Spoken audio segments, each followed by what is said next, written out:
I think we're actually burying the lead. Hey, OC, how did you know that Parsons was going to be able to rush the passer as well as he did? You're the only person I've ever seen to ever say that Micah Parsons could be a put his hand down guy. So I need that question answered. The OC. And boss showed me. Ooh-wee, bringing you another one, man. Let's go. I got you. Another one. Man, they done cut Diggs. You know I'm gonna measure this. Like, we must have got a guard. That's the only thing that would have made him do that. That's it. He know. He know. Cause he been watching Twitter, man. So you know I'm gonna do what I always do. I'm gonna stick to the evidence, forget the feelings. We gonna look at it and we gonna really say what happened. But let me tell you something, it's way more important things going on than Diggs. This show is way more important than Diggs. Trust me, it's stuff behind the radar. For real. I do not stun, I just rap what I live. Seem like they doing the most for the clout. Did what I said so they know what I'm about. Show up and act up and back to the crib. I do not stun, I just rap what Let's I go. live. Yeah, man. Boss, show me. I will. See, we got to talk about this Jerry saying he trying to talk to Pickens. Boy. Oh, hell. Man. Hell no. Sit down. No, we talking about the real. Shot it. Fight for, see, that's how to go out. Don't go out, just sit back. Yeah. Oh, I'm gonna take Matthew Golden. No, fight for, you wanted physical. You said you wanted physical. Fight for it. Oh man. Yeah, I gotta take this Diggs. But trust me, way more going on. Way more. So I'm gonna just bring y'all the facts of that and move on. Oh my God. Somebody else said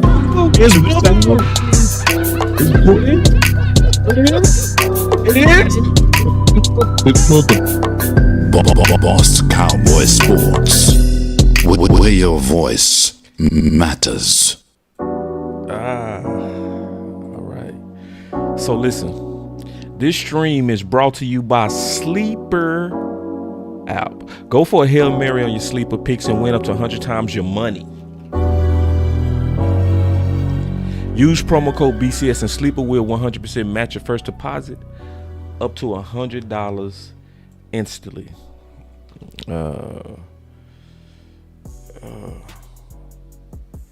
Yeah. So Diggs is gone. So how to measure this? We gonna measure this a little bit. All right, so give me a sec. I should have already had it set up. All right. So y'all know me, man. I'm gonna stick to kind of like what's written. You know, it's because a lot of times what happens during times like this is whatever side you on of this particular debate, a lot of people go kind of use this as confirmation bias. So if you was lobbying for Diggs or you wanted to see more of Diggs, you probably looking at this as the Cowboys are shady. If you was like he done and he need to go and he's a counter, then you looking at this as good news, and that's cool. So what I'm gonna do is I'm gonna break down according to what's written what happened. So Jordan Schultz said this, and then we go get into the evidence. He said, my understanding of the Trevon Diggs situation is this. After the Cowboys finished the Christmas game versus the Commanders, Diggs requested with head coach Brian Schottenheimer to stay in Washington for the holiday since he's from the area and his family stays there. Now, I'm going to tell y'all, I've done that before. I've actually had that exact same request one time when I was playing football. We was playing in a Liberty Bowl and we missed Christmas because we were spending Christmas preparing for the bowl game. So I was like, Coach, the season is over. We just played our bowl game. Instead of flying back with the team, let me stay out here with my family and we go celebrate Christmas. My coach was like, cool. Didn't trip. Like, yeah, season over. Yeah, Marcus. Yeah, go ahead. Hold on, let me get y'all comments in here. I want to make sure I can see y'all comments. I ain't got y'all comments. So this is something that's kind of like look at it from a human standpoint. Like, you know, that's why I call it a 30-day warning, because basically this looked like one of them situations where they was looking for any reason to get rid of them, you know, and that's what people do. Like a lot of corporate companies do that. You know, some people been in management. Y'all know how it go. When they looking to get rid of somebody, man, they'll put you on them 30-day performance reviews. And boy, you better not slip. If you slip at all, bro, they was looking for a reason. That's, you know, that's what it come down to. Hold on real quick. I'm trying to get y'all comments up in here first. Yeah, in Memphis. Yeah, my boy say here in Memphis. Yeah, I was in Memphis, and I had my lady with me and everything. Yeah, cause we played in the bowl game, and I was like, I want to stay here and with my lady and Christmas, and coach was like, shh, do your thing. And it's the only time I ever missed the plane with my team. The only time in the 5 years I played football for U of H. So I know about this type of stuff like firsthand. So then I can see y'all comments now. And I see a lot of y'all in Memphis. My boy JV out of Memphis, Cowboys Politics out of Memphis. I didn't know y'all was some Memphis boys. So let's keep going. I'm gonna give y'all this evidence, and then I'm gonna get into the real stuff, okay? The real stuff. All right, I gotta cover this because it's obviously breaking. People want to hear my perspective on it because I'm gonna be balanced on it. I ain't gonna kind of be slanted either way. But check this out. He say players often asked for and are usually granted. Take it easy on my back. See, that's the part. That's the part. This is normal. You got an extended weekend. You just missed Christmas, right? Let's get down to what's really going on. And they over here like, no, I want you to fly back with us because of the culture. Man, if y'all don't sit y'all. Hell no. Boy, sit y'all. For real. Like, come on, bro. All right. So then, he say, players often ask for and usually granted, I stopped there, additional family time during the holidays if the schedule makes sense. It did. They played Thursday on Christmas. So he like, bro, let me spend time with my family. We just played the game. I don't want to go back to Dallas. I'm from up here. Shoddy denied the request. Now, it's a lot of people gonna be like, it's a lot of people gonna be on some, man, this is for the culture. Man, fuck up, man. Bruh, this ain't no culture, dog. This ain't like my boy said, hold on right here. This is how I know people that follow my channel, bro, they got common sense, bro. Like, this is common sense. Like my boy say, and Shot is supposed to be a family guy. Exactly, bro. Like, say, bro, take it easy. See, people ain't gonna want to hear that part. But we just use the common sense, bro. Like, Shotty, well, hey, family man, hey. Hold on real quick. I'm trying to get y'all comments up in here, man. Y'all give me a second. Y'all give me a second. Yeah, y'all want to know the truth. To some people, this makes Shotty look like an asshole. For real. For real, bro. I'm not gonna let y'all I ain't gonna let y'all slide with that family shit. Hold on now. Hold on, I'm trying to get your comment in here, bro. Ah, man, my stuff acting so glitchy. Y'all give me a second, man. God damn. Oh, man. Hold on real quick. God damn. Take it easy. It's annoying me. Give me 1 second. Let me fix this. I gotta do some plane flying. Give me a second. Because I want to get y'all comments in here. That's what make the show dope.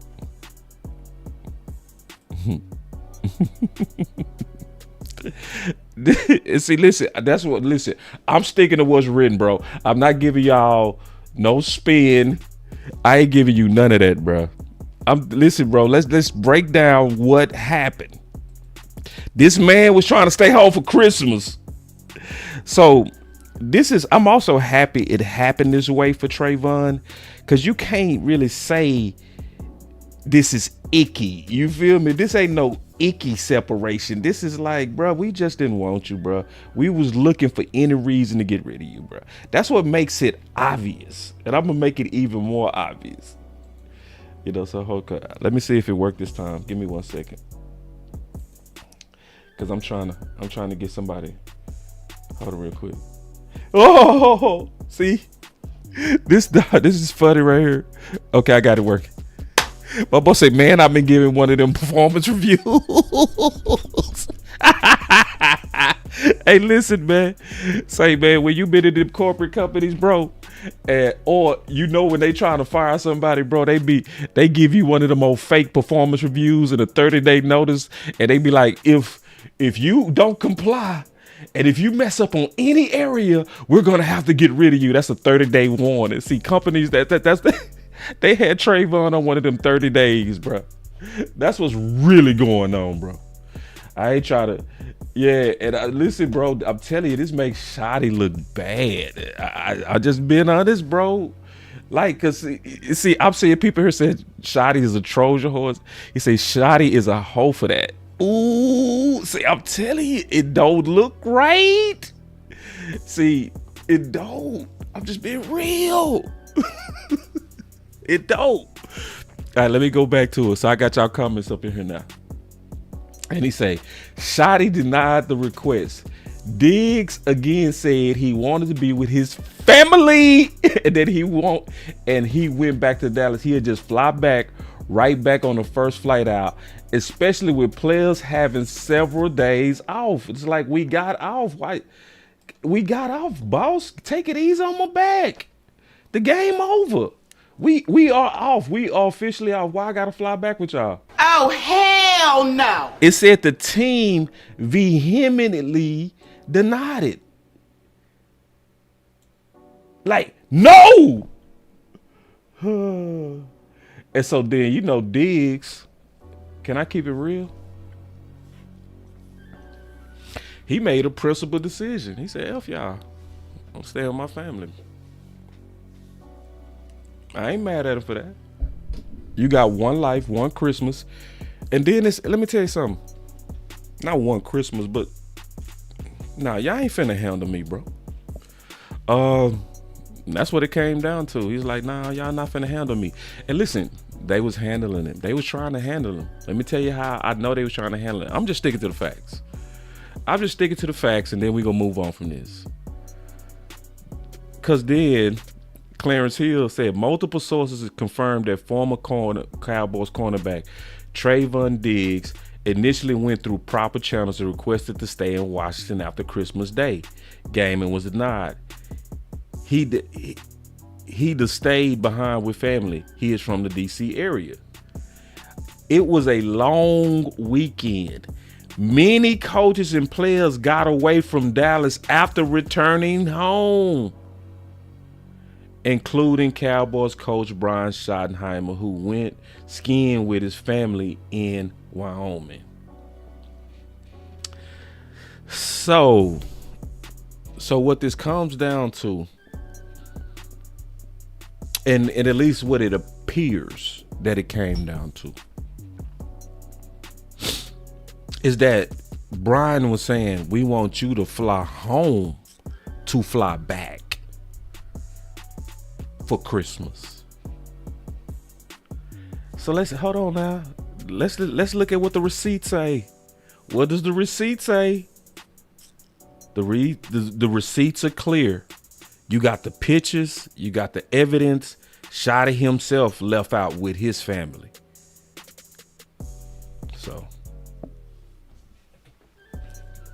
it's just what it is. It's the truth. It's the truth. So you fly home, then fly to Wyoming with your family. He was already with his people in the DMV area. Listen, I don't care what nobody say. This is what the evidence states. That's what it is. The evidence showed that this was basically them being technical on him. They was on his balls. And I don't really think it's coming from Shad. I think this coming from Jerry. I think this is all about what happened with the knee. I think this happened in the offseason, and I think they was mad at him. And I think they was just on his ass. So for the first time in a while, I'm going to say this.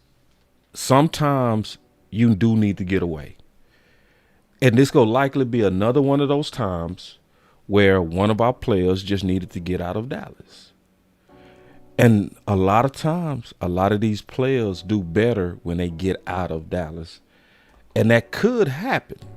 Now, if you see Trevon return to the greatness of Trevon, it's going to be because of the work that he put in the offseason. Because I'm going to say this and I'm going to move on to more important things. I think the proper way to grade Trevon is how to grade Rebel. Let me get this super chat real quick from my homie. He said, boy, they hit jobs. Boy, them hit jobs don't miss in Cowboy land. Y'all, they don't. They go get you. They go get you. Yeah, that hit job is real. Yeah, and he said, how we gonna get to a 6th Super Bowl? We still with the BS. I don't know. Yeah, we always got something going on here. I forgot what I was talking about though. Oh, I was talking about the same standard. So the standard of how I look at Trevon is the same way I look at Revel. Both of those guys, when you spend your whole offseason rehabbing, you cannot spend your offseason preparing to play. I'm going to say that again.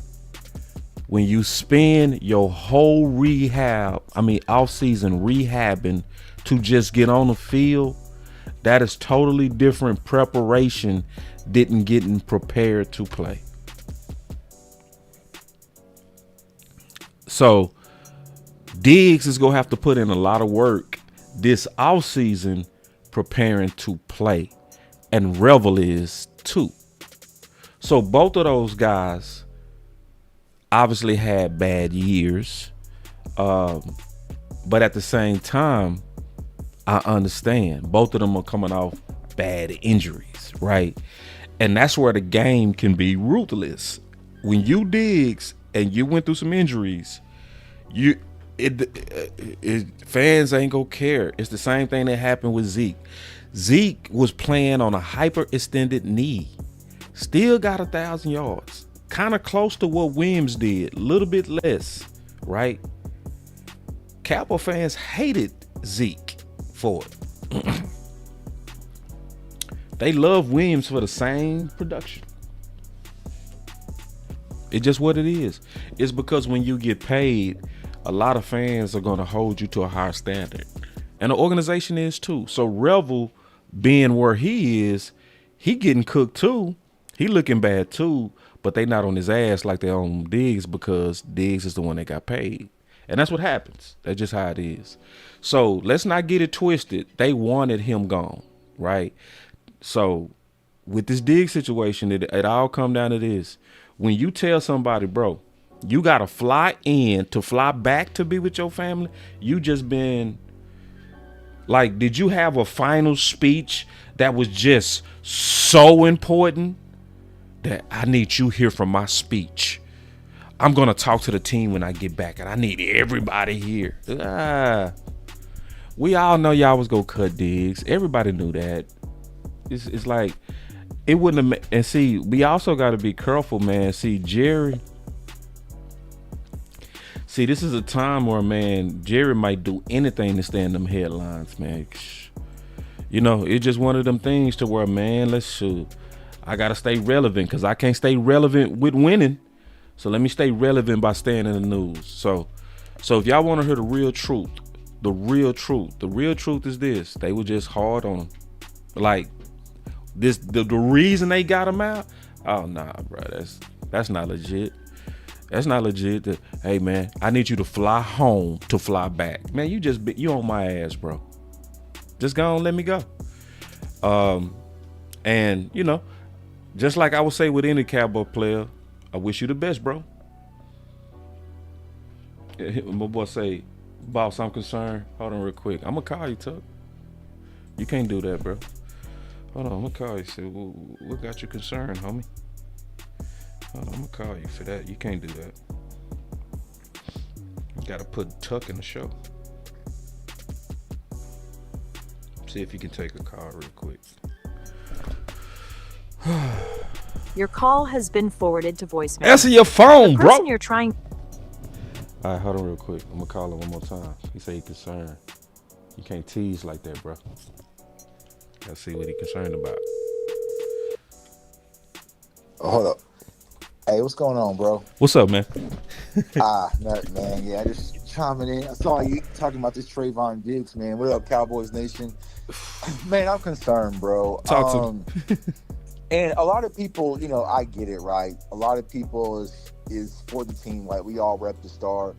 But what I want a lot of people to finally understand is that put yourself in these players' shoes, all right? So Trevon Diggs, as you said, boss, we all knew the writing was on the wall. Yeah. This past summer, right? We knew, hey, man, Trevon Diggs is more than likely not going to be back, okay? Yeah. He went through the situation with the rehab, give or take back and forth. They didn't like, you know, and I felt like Trevon still, even with that, right? We saw the play that was done by Calvin Watkins when he did the backflip, and they wrote the article that he had a setback with his knee when he was playing with the fan base. Like, it was just a target attack. And you go back to that Chargers game, and this is what I didn't understand, boss. We gave up 34 points. 34 points to Justin Herbert and the Chargers. Why was Trevon Diggs cover 2 the massive topic of discussion? You see what I'm saying? And I just felt like there was these things that were piling up, right? And I'm not saying Trevon Diggs was an angel, but like you said, boss, it is not Christmas Eve. It is not the day after Christmas. It is Christmas Day. Okay? Right. Christmas Day. You just won the game. Apparently, you earned your starting role back. And you say, hey, coach, you know what I'm saying? My mama here, my grandma here, you know, everybody's here. Right. Is it cool if I just stay here because I'm coming back here anyway? And you get a hard no? A hard no. Yeah, they say emphatic no, bruh. Emphatic. Right. And so we've all been in situations, and maybe I personally relate to Trevon Diggs. What we call it in corporate America is managing out. Yeah. You know what I'm saying? I call it a 30-day notice. That's what I say, 30-day warning. A 30-day notice. They'll manage you out, right? So say, for instance, boss, you know what I'm saying? It's cool, man. If you got to go drop your son off at school and you late extra 5 minutes, that's perfectly fine, bro. I ain't tripping off that. You know what I'm saying? But all of a sudden, hey, boss, you being late. If you're late again, well, hey, we've had this conversation.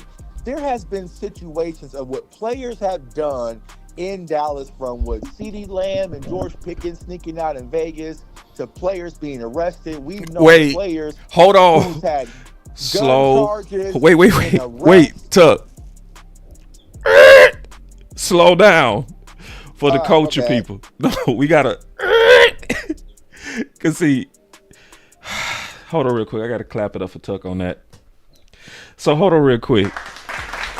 So you talking about like what happened in Vegas with Pickens and CeeDee Lamb, right? So are you saying Shotty has 2 standards? He has 2 standards. I think he.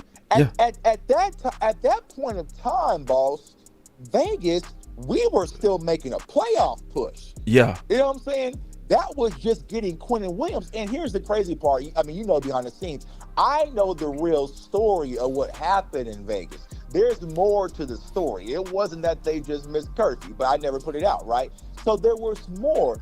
What happened, boss? They got a series out. There has been reports of George Pickens being late to team meetings. Has there been any repercussions for that, right?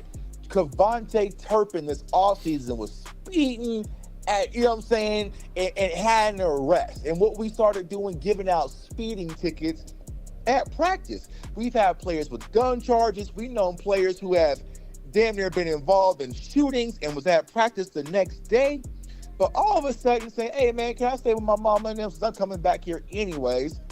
That was the ultimate no-no. Yeah. That's what did it. That's what did it was, nah, bro, you wanted to stay with your family on Christmas Day, right? Yeah. That's what it was. See, I'm glad it happened like this though, Tuck, because this helps Trevon if he trying to go to another team. He don't got an agent, right? Absolutely. So it's like, it's gonna be a lot of people that they're gonna be like, they ain't let you go home for Christmas on an extended weekend. Right, we play on Thursday. And it's gonna make some teams say, what the fuck? What's wrong with them? You know what I mean? Right. And like my boy Curtis Palmer said, and I can't disagree with this, when you're not playing good, you're not tolerated. Yeah. But come on, bro. It's Christmas, dog. It's Christmas Day. So did of course I was watching the game, but did Trevon play bad versus the Commanders? Nah. Is that what we're saying? Nah. So here's what I want Cowboys fans to lose. We have to lose. I know, boss, you've done it on your channel. I've done it on my channel. When you sit back and take the emotion out of it and just watch the film, there is zero who you guys can line up around the Cowboys spectrum that can show me that Trevon, for 6 games, has really been playing bad. Did he struggle versus Malik Neighbors off the knee? Yeah, absolutely. Okay, boom. Did he have the Preston split versus Chicago? But name another game where he's been a liability. Actually, you know what? Do me one better, boss. Name me a player who is actually excelling in this Dallas Cowboys defense. I thought we're trying to get rid of Matt Eberflus, but all of a sudden, it's Trayvon's playing bad. Deron Bland's been playing bad. Malik Hooker's been playing bad. Osa's been playing bad. Our linebacker's been playing bad. Dante Fowler's been. Our entire defense has been playing bad. So you guys have to spare me with the Trevon has been. He's only played 6 games. You don't even have enough evidence to come to the conclusion that he's been struggling. And if he has been struggling and been playing bad, then I need someone to explain how did he earn his starting job back? How did he earn it back? So check this out. I wanted to talk to you about something too, that just real quick, just if you don't mind, we'll just host quickly. Couple of things that came out. Like Terrence said this and Voss said this. Terrence said, I can't lie. Cutting Diggs and not firing Eberflus is actually disgusting. Right. And then Voss said, Trey getting fired before Flus is crazy. And then my boy Hen in the house, he was showing just the passer rating on all our corners is in the hundreds. Right. So I got something I call the Book of Boss, like laws, right? And I say if the whole group is playing bad, you got to look at the coach, bro. Right. You can't look. I issue a challenge. Name me one player who's excelled under Matt Eberflus This year. You can't. This year. There's not one. I can be like, well, I mean, but Overshown's balling. So, you know what I'm saying? There has not been one player. Right. And we all know that. So it's like, but there was a focused attack that went all the way back. It was easy to say, hey, man, he stood shoulder to shoulder with Micah. So that was the reason, right? Because anytime that, you move on from your ex-girlfriend, you got to block their friends on Facebook too. You know what I'm saying? Like, it was just, From someone who's met Trevon numerous times, spoken to him, bro, he don't say much. He let that whole smear campaign go out for him. He wasn't even saying anything. Right. So James Slater came out and said, like, whoa, he was just like letting it slide, right? So it's just like, am I saying Trevon is an angel? Absolutely not, bro. But come on, dog. On Christmas Day, for Brian Schottenheimer to be preaching all off season, y'all, about family, culture, brotherhood, family, to say, hey, man, you can't stay with your mama. You got to fly back to Dallas. Clarence said they got back there at 9 p.m. that Thursday night, and then now fly back to Washington, D.C. That's fucked up, bro. Like, just if people just look at the receipt, can you look at the receipt of what happened, please? Yeah. Yeah. If you look at the receipt, that's messed up, bro. Like, for real. Yeah. I'm sure Trevon was like, hey, no, I'm staying, bro. I'm staying. Whatever. I'm not flying back with y'all. I'm staying with my family. Like, hey, man, you know what I'm saying? My mama, my family all here, bro. So is it cool if I just stay here? Did you go through protocol? Man, I'm just asking a simple favor. Now, let me ask y'all, Cowboys Nation, y'all tell me if it was George Pickens asking the same, would it have got denied? Yeah, if he from DMV and he say, it's a long weekend, we all getting ready to leave anyway, soon as we get there. Can I just go and stay and fly back myself on my? Right. I'll be back in practice on Tuesday or whatever, or Monday. Because I knew something happened.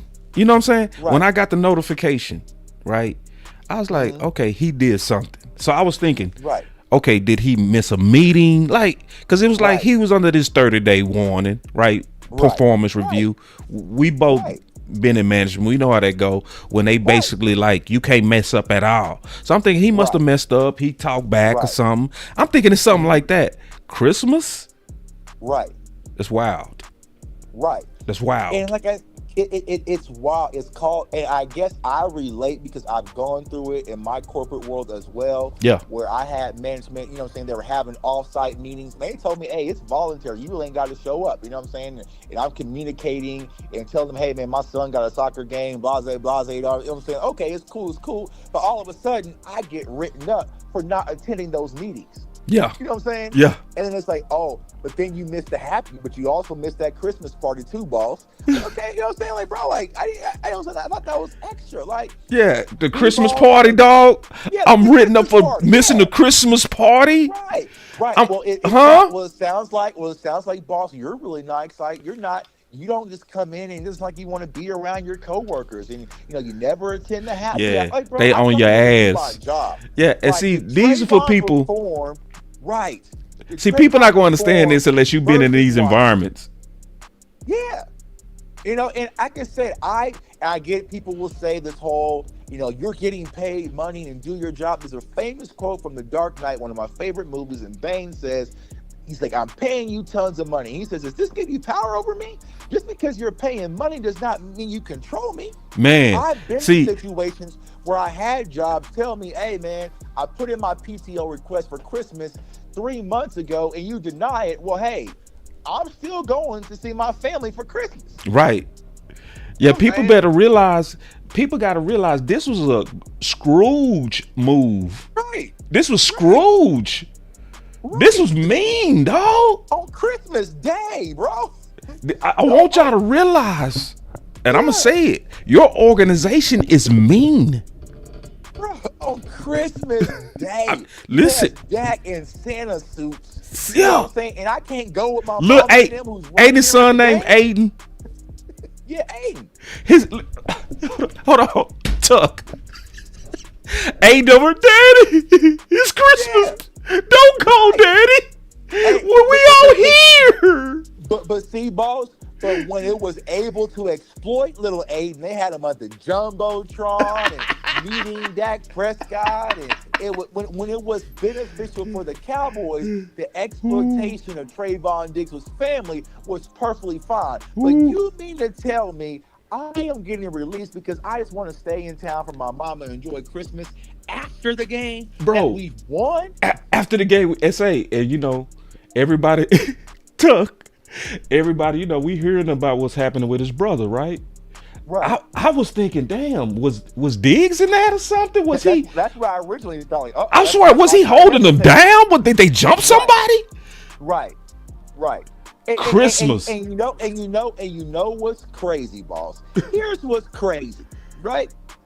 What Trevon Diggs' brother is going through right now, he's still on the Patriots. Ain't that some bullshit? Hey, wait. The Patriots ain't saying, hey, you gotta go. What Stephon Diggs is going through is far worse and superseded with Trevon Diggs. But he decided, hey, man, I just want to kind of go with my mama and them because we already here. And he gets released. But the Patriots like, hell no, we about to make this playoff push, bro. So y'all got to get this sorted out. And they said Robert Kraft has come out and speaking on Stephon Diggs' behalf. Oh, shut your mouth. Yeah. Robert Kraft is like, hey, it ain't like, hey, he was, you know what I'm saying? We heard these hellacious accusations and he's gone. Hell no. He's like, bro, we making a playoff push, bro. We got to figure all this out. Ain't that some bull? You know what I'm saying? Hold on real quick. And My boy, get to the bottom of this. hold on real quick. My boy Capital say, nah, I disagree. He has a job to do and Shotty has a team culture to uphold. Capital. What culture says fly back home to take your own flight back to Washington? Right. What kind of culture is that? What is culture about that? Right. How's that culture? Right. To me, that's opposite culture. That's opposite culture, like for real. Yeah. Let me tell this story, Chuck. This is a true story. I had a guy coach named Dana Dimmel. And I'm gonna tell you when he fully lost the team, bro. Okay. It was a running back named Karan Hill out of Florida, a fullback, a dog. He had a 3.8 GPA. He knew exactly what he was gonna do. He was gonna be one of them people that get bodies prepared, a mortuary or whatever, right? So he was flying through college, a cool dude, don't smoke, don't drink. And we was losing, right? And so it was pressure that the coaches go get fired. So Karan laughed one time at practice. He said, "Who are you laughing at?" Right? Right. And he kept laughing. Coach cut his scholarship on the spot. Right. He lost all of us, bro. Right. And I remember I felt so trash because Coach Dana Dimmel, he had his baby son on the field. Right. And I just hated looking at his son. I wanted to kick his son. Cause it's like Karan was somebody else's son. Right. You know what I'm saying? And you just made life hard on another man's son while your son is good. Right. And we couldn't play for him no more, bro. I hope that didn't happen for Shotty, bro. I feel like, and where I say I'm concerned, boss, in Cowboys Nation, this is just me speaking as one individual, J Tuck. I feel that right now I'm getting pushed right back into that Garrett era. Yeah. I'm just getting flashbacks. Whereas we want the right guys and we want to do the right thing. That's where I'm getting concerned. And what I want to caution Cowboys fans with is this, right? This here in probably 2 weeks, we're all going to be banging the desk to sign George Pickens. But just remember who George Pickens is today. Right now, George Pickens has missed meetings, right? George Pickens has made irrational decisions and snuck out before games. George Pickens sometimes takes routes and plays off, okay? George Pickens sometimes will get costly penalties and they're kind of dumb and you're sitting there scratching your head. Right now, George Pickens will try to do too much and fumble the ball. Please do not switch up 2 years from now and start bringing up, well, he missed meetings, right? He got paid. Like, no. You have to accept him who he is. But what the Cowboys do, bro, they just want to change. And once we find something to sink our teeth into, the fan base does. Trevon Diggs gives up too many yards. Big plays, boss. Bro, he has been a boom or bust corner since he entered the league. When I came into this space in 2020 as a little baby-faced content creator, not knowing any better. The very first show me and Big Game James did was over Trevon Diggs and what he gives up as far as his yardage. Hold on real quick. When he led the league in interception and PFF was still grading him low because he gave up too many yards. PFF was a fake app. They don't know what they talking about. When did they even track yards given up? Like, this is we was banging and standing front line for Trevon Diggs, but he gives up 2 big plays to Malik Neighbors in a jam and slip, and it's all hell breaks loose. Yeah. Why? Because the media has manipulated you into just hating and just focusing on something like that. Yeah. And here is Allen Iverson, bro. We're talking about Christmas. Christmas, not dog. a game, bro. I can see if he quit versus the Commanders, he didn't want to go back in. He was throwing his helmet. You know what I'm saying? He was arguing with, bro, he's asking, can I just stay with my mama and them because they already here and I'm coming back here anyways. And it's Christmas Day. So my boy he say, my uncle was in the league for a decade. You got to ride with the team, fam. Listen, bro, that's why I went to the receipts, dog. Not according to Jordan Schultz and not according to my own life, bro. Listen, I played ball too, bro. And that's why I started this explaining that I actually had the exact same request. And I was granted permission to stay with my family, bro. When we went to the bowl game, the Liberty Bowl in 1997, bro. Yeah. Yeah, I asked my head coach. I said, hey, coach, my family here, my girl here, everybody here. We just missed Christmas. They here. They want to celebrate with me. Can I go with them? Coach said, yeah. Right. Because I did the same exact thing. We went to a bowl game that we had to play in, and it was December, so we had to stay in college during December. I said, yo, coach, is it cool if I go back to Wichita? So my college was, 2.5 hours from my hometown. Go down, have Christmas and dinner with my family on Christmas Day, and I'll be back in practice in the morning. He was like, as long as you back. Yeah. I 1,000% guarantee you, Cowboys Nation, if Mike McCarthy was the head coach, he'd be like, yo, you fuck, you know what I'm saying? Like, you know what I'm saying? Yeah. Bro, when you fly back with the team, you're either halfway asleep, you might be playing dominoes. It ain't like you just getting some team morale. Nah, they ain't doing shit on the way back, bro. You're not doing They go get their team dinner. Right. It's not gonna be no speech on the plane. No speech on the plane. Now, I can see if we had lost. Nah, as soon as we get back to Dallas, we getting back in the, you know what I'm saying? Yeah. Or something like that, bro. Bro, we won. Y'all, Turpin and Dak is eating off the same steak in Santa suits. Yeah. We all high-fiving. Yeah. Did Turpin catch an 85-yard touchdown? Yeah. We all vibing. Hey, coach, we just won. You mind if I just go with my mama and them? Nah. No, you can't go with your mama. Yeah. And see, listen, y'all, this is one thing I ain't gonna never do. And I know Tuck ain't gonna never do because I know him enough. I'm never gonna turn my brain off to be a Cowboy fan. I'm not gonna be over, nor do we need to turn our hearts off. So what a lot of people doing is they turning their hearts off. They over here like, well, if your job put you in that situation, you should walk away from your job too. You should walk away from your job. Yeah, you should walk away from your. If your job over here on your ass like that, and see, we ain't gonna go over here and act like Jordan Schultz didn't say it's usually granted. See, we ain't gonna leave that part out. Like a lot of people want to leave that out. Like he said most teams from me doing this be like, yeah, go ahead. It's a long weekend. You supposed y'all got 10 days off. Yeah, man, stay up here with your family. It's Christmas. We just won. I see you when you get back. Until next Sunday. Yeah, I see you Sunday. Just don't be late. Man. Hey, bro. Merry Christmas, man. Tell your mom I said hi. You know what I'm saying? Good game, tell your mom I said hi. How little Aiden doing? Oh yeah. And then Tuck, what do you think the team would have said if they said where Diggs? Oh, he with his family. Right. Would you? Oh, he didn't fly back with us. He didn't fly back with us. I can see if we were in Vegas or someone, bro. He was coming. He was flying back there, bro, to fly to Dallas on Christmas Day, get there at 9 p.m. and then turn around and fly back. So it would be 10 p.m. DC time. You're getting back at midnight. Yeah. And listen, my boy say, which one you want? You want Shotty to build team culture, or you want him to make exceptions? Exceptions. Except he's Yeah. done. He literally just did it.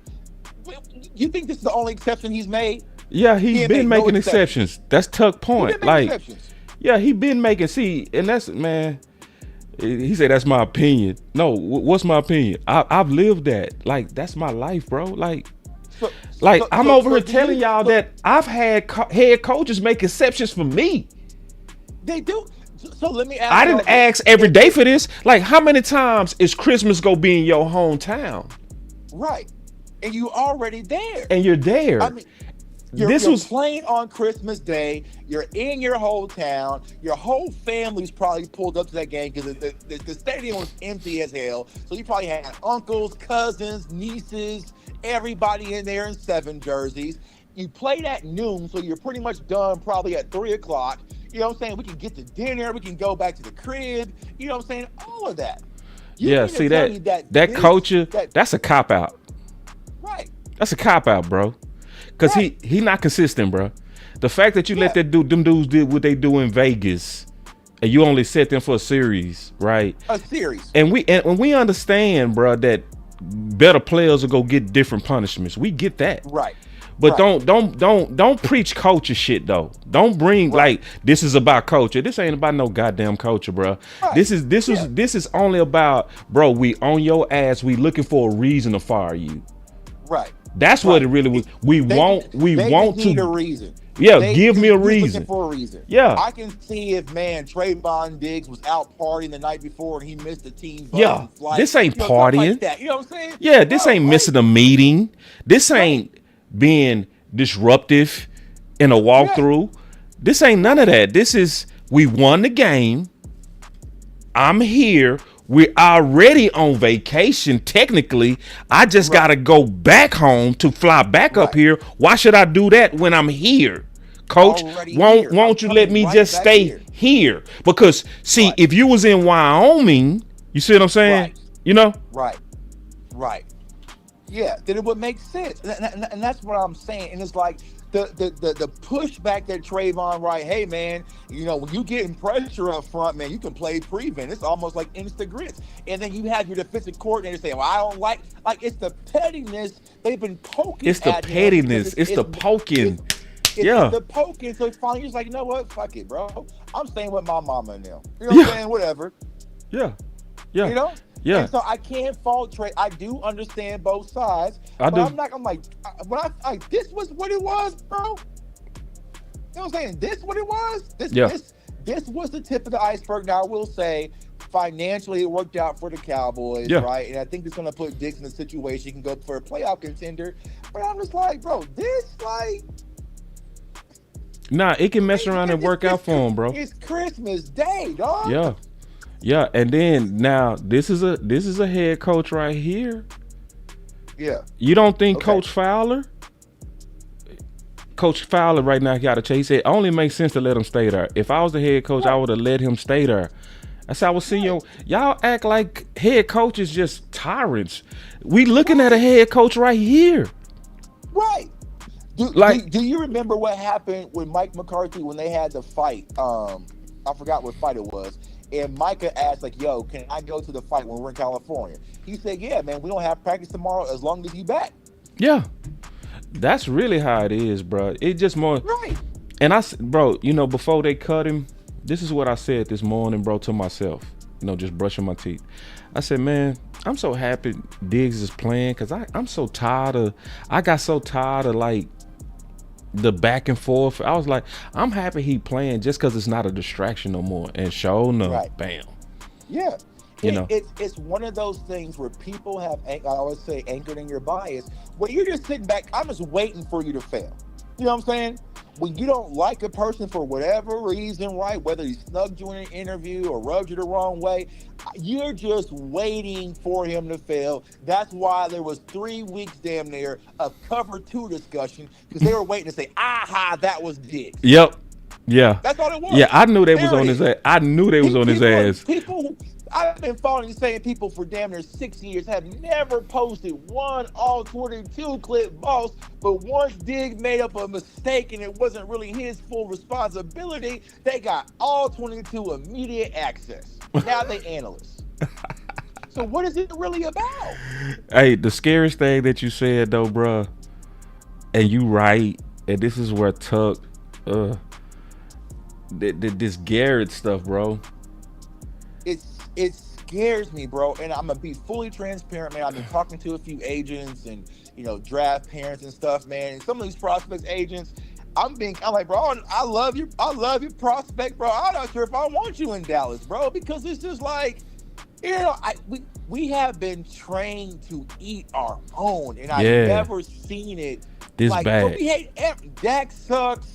You know what I'm saying? CD soft. Diggs is trash. Simmerson bland. Osa's a no-show. Overshown is always hurt. We shouldn't have brought back Fowler. I'm like, God, bro, who do we like? We trash everybody, bro. Like everybody. We trash you when we trash you when you balling. D-Law washed. D-Law washed. Oh. Hey, Tuck, man. Hey, I spent a lot of time on this topic, bro. I got some more important news I got to get to, though. Go ahead, do your thing, bro. I appreciate. You got any final words, though, bro? I appreciate you calling in. Hey, man. Like I said, Cowboys Nation. Here we're getting into the off season, and y'all know, my model is gonna be a lot of zombie creation, especially with this Pickens story. And to be honest with y'all, it's going to be something that we've never seen before, because it's not going to be our local media members creating narratives about George Pickens. Oh, this is going to be mainstream too, because he has a bigger X on his back. You know what I'm saying? So even after we do sign him, there's going to be people who are already anchored in, and they're going to be spiteful and doing this and that to try to turn you on George Pickens. So all I'm saying is, remember who he is today. You're not going to change him. Accept him for who he is. But I do not want to have these conversations because so-and-so has put this X on George Pickens, man. So, overall, Cowboys Nation, it's unfortunate. I think Diggs is going to be Diggs is going to be okay. Cowboys going to be okay. But it's just these little things culturally, y'all, I just don't like, because if I'm sitting back and I'm a free agent, or I'm a player, I'm a rookie, and I'm like, bro, this is what y'all doing? It doesn't. I feel there's too much yes man righteousness, Captain America, and Shoddy, and until Shoddy finds his ultimate identity, who he really is, and is stop trying to be this fake Pete Carroll clone. Damn! I hate that. I can sit back and watch a YouTube video of how Pete Carroll used to give his post game saying celebration. You're doing the same exact thing that Pete used to do. Oh, well, Shotty, let me talk to you real quick, bro. Pete Carroll dealt with Richard Sherman, who was outspoken. You know what I'm saying? He dealt with Earl Thomas, who had demons. He dealt with Cam Chancellor. He dealt with big egos and Bobby Wagner. So he dealt with some dogs. You know what I'm saying? So if you really want to be a Pete Carroll clone and do everything that Pete did, then you have to learn from Pete that you're going to have some players in Dallas that might not move to the beat of the drum that you like, but they talented as all get off, and you need them on the field to win on Sundays. Prepare yourself for that. So before you go, man, this is what I want to say to you, dog. I'm so happy that Shoddy year one finna be over with, bro. Right. Because after year one, nobody talks about changing culture, bro. I don't want to hear that shit going into year two. You only hear that in year one, bro. I don't want to hear nothing about no culture secret. Like, I got coaches that listen to this channel. They like, yeah, culture is important, but damn, I need ballers. Like my boy here to say, give me a werewolf. We're seeing it firsthand. Mike Vrabel has half the talent we have here in Dallas, and he got the Patriots playing out they damn minds. I'm sitting back every weekend. I'm still saying, hey, man, this is the Chicago Bears. Ben Johnson has the Chicago Bears playing out of their minds. Right. Nothing culturally has changed in Dallas. We're still the most penalized. We still don't get up for big games. You know what I'm saying? We still have a lack of focus. We still have big distractions. So you have to tell me, what have you changed? Right. Hey, let me get to these chats, man. Good call, bro. All Good right, call. bro. That was I dope. appreciate it, my dog, man. Have a good one. If I don't talk to y'all again, Cowboys Nation, have a happy, safe, blessed new year, man, everyone. And I have a safe one. I'll see y'all in 2026. There you go. That's my boy. All right, listen, man. And so, like, and I agree with this, bro. My boy say his rope was short. Yeah, it was. It was, but if you go, cut somebody, let it be for something legit. You know what I mean? Don't cut me because you was just being a asshole, bro. Like, really, this real talk, bro. You being a real asshole when you saying, nah, I want you to fly back, then fly on your own back to Washington just because I said so. Nah, you trying to play with me, bro. You trying to play with me, bro. And, I hopefully work out for Diggs. I do. Just because they did him like that. Like, damn, bro. You know what I'm saying? Like, I don't think that's cool. Like, now, if you would have said he was late, I'd be like, yeah, you couldn't be late, bro. They obviously had you on a 30-day warning. You was on one of those. Yeah, I'll take a call, Capital. I'll take a call. Yeah, you was on one of them 30-day warnings and you messed up. You can't mess up when you're on a 30-day warning. It's what it is. A lot of people been put on performance reviews, and you know how it is when a company's trying to get rid of you and they put one of those final warnings on your name. You got to line up. You got to do everything by the book. But dog, to be like, oh, you decided to stay with your family and I said fly back home. Oh, no, bro. That ain't cool, bro. Now, I do want to address a couple things I've been peeping. So first, I do want to say this. I 100% agree with my boy Capital Floyd on this. Like, I 100% agree with Capital Floyd. He said, Boss Show is about executives with their own opinion, and you're the only one I saw calling me a lie and troll was disrespect. I would say this, bro. I do 100% respect disagreement. I do. And Capital don't agree with me. That's fine. This is the thing. It's about how do we talk it out. That's the key. You feel me? Now, I don't agree with Capital Floyd, but we go about this in a respect for tone, a respect for manner. I never called him out. We just kind of went back and forth on this. That's how I always want us to be when we disagree. Fully respectful, but willing to confront each other. Like, that's just what it is. Like, full confrontation. Like, listen, man, this is a war room, bro. Like, you ain't got time. When you trying to win, you got to say what need to be said. It's just what it is. So I want to say that I also got a couple of super chats in here. But then I'm going to get to some man, I took too long on that Diggs stuff because I got some more important things we got to talk about. Way more important things. So my boy say, Shotty or Jerry ain't this strong about this standard on a specific situation with another player, and y'all know it. Exactly. All this culture, bro. Nah, bro. I ain't hearing that. I'm not going for that at all. Like, nah, bro. That. And then somebody said, Vach alluded that it's more to it. Well, I want to hear it, because based on what's out there, I'm not jiving with this culture shit.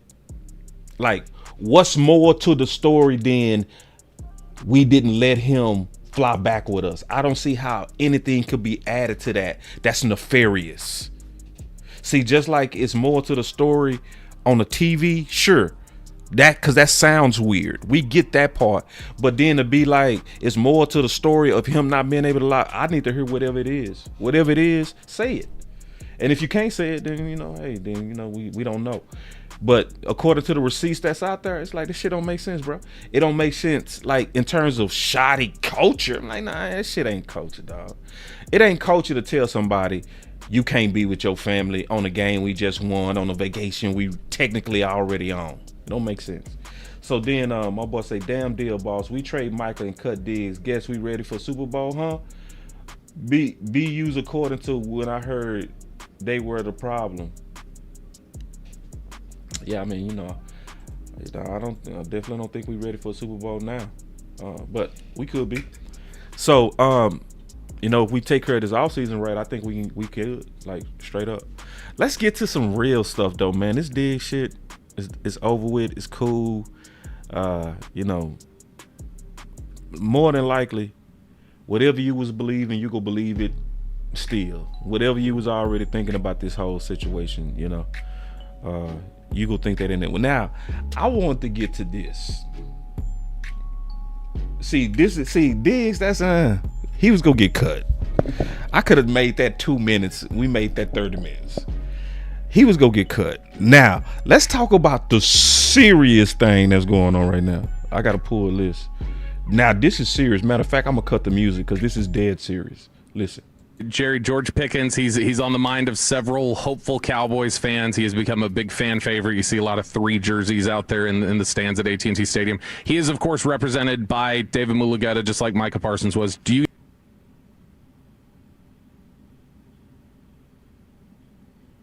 guys anticipate negotiating with David or directly with George this offseason?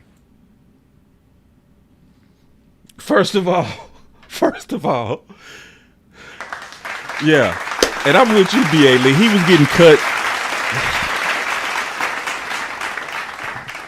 and he wasn't even really like playing as good. Like he wasn't bad, but he wasn't nothing to fight over.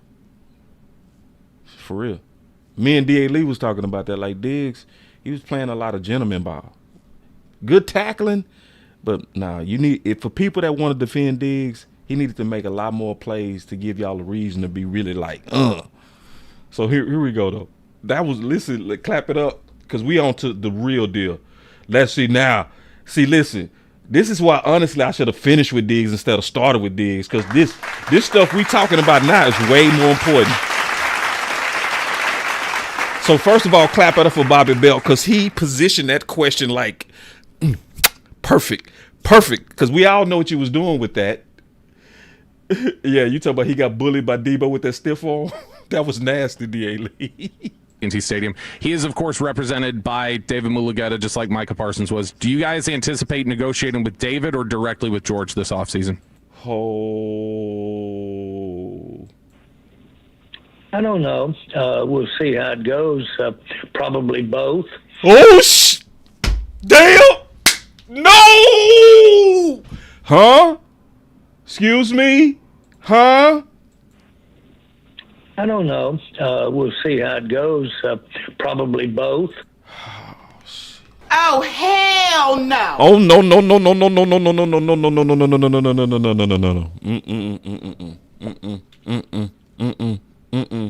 Let me ask y'all a question. I'm gonna turn the music back on. Hold on. But I certainly intend to be speaking with George, and I. Oh, No, God! No, God, please, no! No! No! No! My boy say that question wanted to start trouble. Shit. No, I'm glad he asked that question. You should be happy he asked that question. That's a damn good question. Hold on.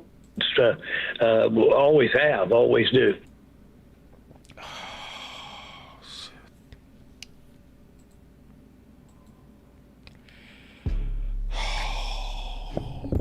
Don't do it.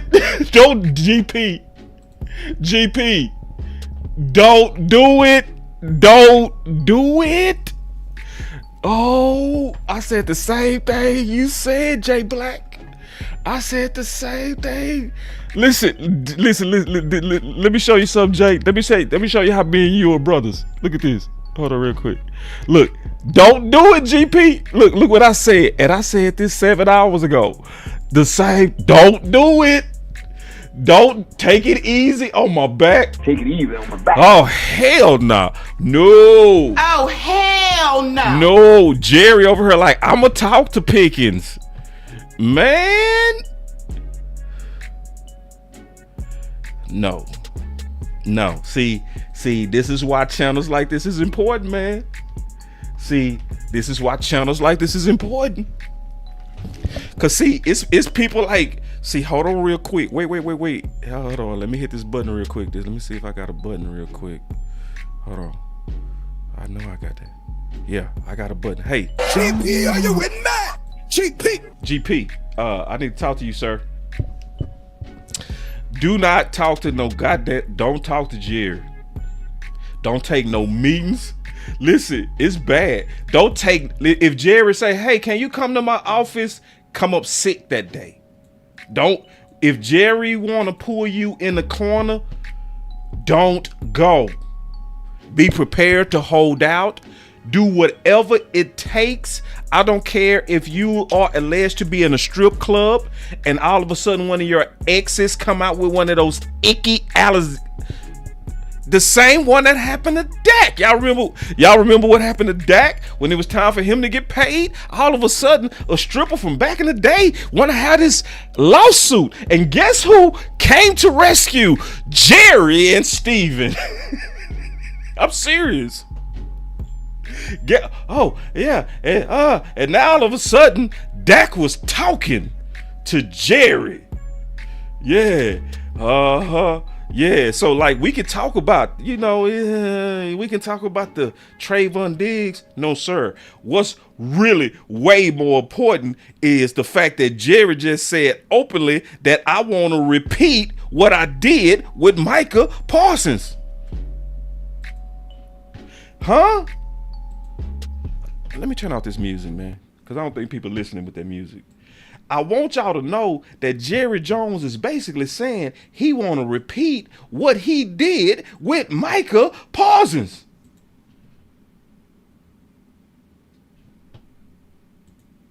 To Pickens. And I actually feel ashamed that I spent so much time talking about Trevon Diggs when today the bigger news is the fact that Jerry just said with GP that he want to talk directly with him about money. What the say, man? Like, yeah, the Diggs stuff is gossip and shit, but listen, that's bad business. That's bad business. Rebel Chick is in the house. What's up, Rebel? I'd expect to see you. Y'all pray for my sister, man. I love Rebel. She lost her dad, man, so y'all pray for my sister, man. So listen, man, that's dangerous. Yeah, and we over here talking about Diggs. Oh no, bro. Cause see, what happened with Micah Parsons is that what made Jerry go on the crazy train. According to Jerry, he refused to talk to David because of the initial discussion that he had with Micah. Y'all want to repeat that? Y'all want to repeat that? So, listen, we need to start a campaign. The campaign needs to be this. Just say no to talking to Jerry. Don't do it, GP. Don't do it. GP. Don't do it. And Jerry is dead ass serious. He is serious. I love the love that y'all showing for my sister, man. Yeah. I love the hands and prayers that y'all showing. Yeah. Yeah. And I'm gonna tell you this, and I mean this. As much as possible, what I say during hard times like this, I told Law this. I've told people that work with me and for me this. One of the most important things to do as much as possible when anybody's going through a loss or a tragedy is as much as possible keep trying to do what you've been doing as much as possible. That goes for anybody that's going through any kind of tragedy, because none of us ever want to be in a place to where we're left to our idle thoughts. I want to say that for Rebel and anybody that can be going through any kind of loss. Because I remember I was talking to my brother Law, and Law, when he lost his mom, he was hurting, man. And I was seeing him behind the scenes. Like, Law was really hurting, bro. Like, hurting. Like, I'm calling Law and he in tears by himself. And I'm like, Law, I say, bro, I need you to go live, bro. I need you to go live. Why? Because that's a place of his peace. That's a place, and plus working got his mind off of it. Him talking about the footballs and talking about the Cowboys got his mind off of it. You know what I'm saying? So anybody that's ever going through any crisis, I always recommend, it's not going to stop the pain, but it's at least a little bit of Tylenol. I just tell people as much as possible, stop and grieve, but also stay busy. I want to say that. And I appreciate all the prayer hands y'all showing, because a lot of people have become family, bro. This is bigger than Cowboys. This is a lot of people in the chat. I look at y'all like family. Y'all, I really do. You know what I'm saying? Yeah. And see, you saw that, like my Paul, Paul, when he had real life tears when he got that chain with his mom. Yeah, bro, that's real talk. You know what I'm saying? So, none of us are prepared for that, and none of us will ever be prepared for that, to lose somebody that reared us. So, shouts out to my sister, and I'm so happy to see you.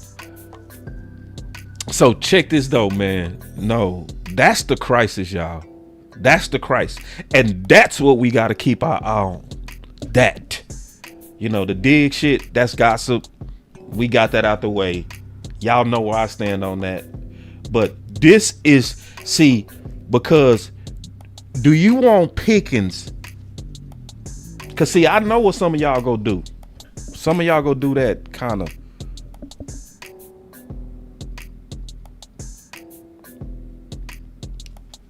Some people go do a kind of a corporate move. Like a corporate move is Pickens. Well, when you talk to Jerry, y'all did have an agreement. He put it on a napkin and you agreed to the napkin. So where I'm from, if you shake somebody's hand, you supposed to keep that deal. No, sir. See, Jerry played everybody with that one. He played everybody on that one.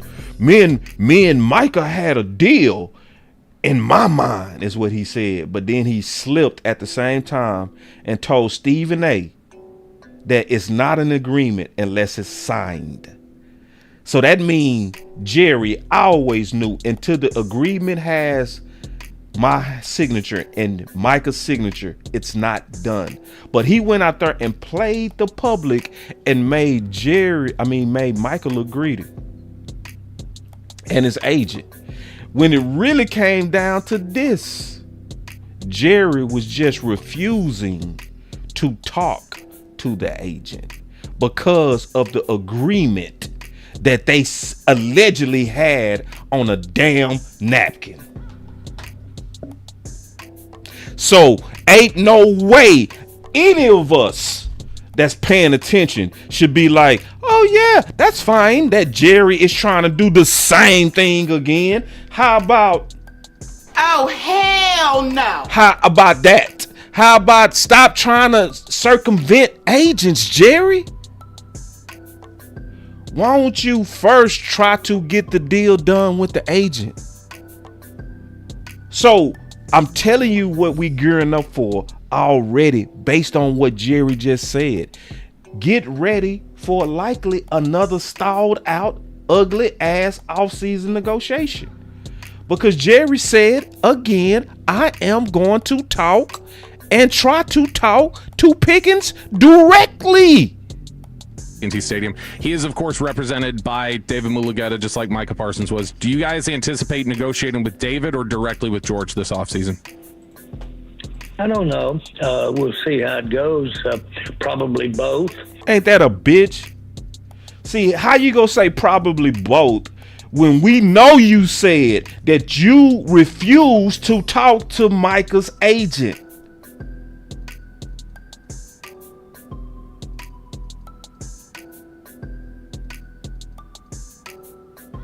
Did anybody look at the current cap hit on Micah? It is peanuts. No, God!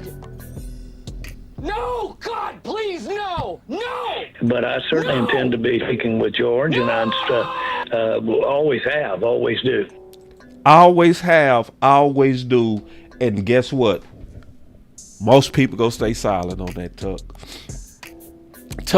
Most people go stay silent on that. He says it all the time at this point. I always try to circumvent the agents. I get it because you're trying to get a better price. But why would somebody get an agent to represent themselves? You don't see the pressure that's putting on the players. That's why you get representation, so you don't have to go deal with that. Because then you put yourself in an awkward situation. Do I need to show y'all the clip to where we almost lost Michael Irvin? Do I need to show y'all that? Do I need to take y'all back to the day where Jerry was talking to Micah and Michael Irvin, he was trying to make it sound good, but he was saying in their negotiation, it got a little hostile and they start going back and forth. And guess what Jerry told him? I send you to the Bengals. He said that to Michael Irvin. And you want Pickens talking direct. You want Ski Mask Pickens. You want GP with his personality talking directly to Jerry. No, God! No, God, please, no! No! Oh, okay, so I'm the only one to see the risk in that, Tuck? Am I the only one that see the risk in that, Angie? Paul? Am I the only one, Ty? Am I the only one that see the risk in Ski Mask Pickens talking directly to Jerry? Am I the only one? No, God! No, God, please, no! No! Oh, hell no! Yeah, Paul. They was laughing about it, but they was dead ass serious in the moment. He said, I saw that clip, boss. Irvin and JJ laughed it off. Yeah, they laughed it off, but that wasn't cool. That wasn't cool. Cause see, people gotta rewind time. Think about this is when the Michael Irvin was in his prime, y'all. This is what Jerry, when directly negotiating with Michael Irvin, told him to his face, I will send you to the Bengals if you don't come down to my numbers. I know you with me, Pop. What? And he talking about doing it again. I think that's a way bigger crisis than Diggs right now. This is a way bigger crisis. Sound the alarm.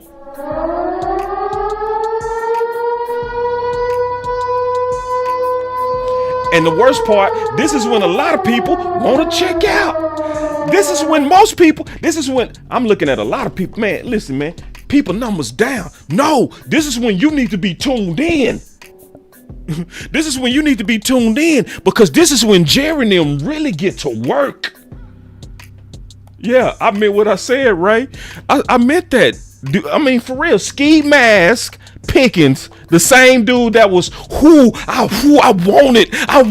Y'all want the same dude who animated going back and forth with Jerry about what his worth is. You want somebody like Pickens over here like, and Jerry go say some fly shit. You better shit. You don't think they gonna say nothing fly? Man, and see, Tuck. See, bro. That boy Tuck say, Cowboy Nation, enjoy first game of being able to enjoy GP3 in peace because we won't handle Michael's nice note. GP will spaz if disrespected. We try to prepare him. Listen, we trying to prepare him now, dog. See, and it's the sad part. Tuck right. He right. This is the last game of peace. This ain't gonna be no peaceful off season. I'm telling you. The fact that he already starting off talking about, I might talk to David, but I'm sure go talk to George.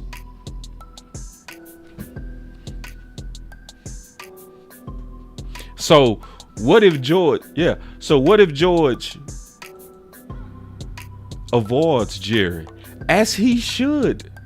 Let me ask y'all a question. Should he talk to Jerry or avoid Jerry?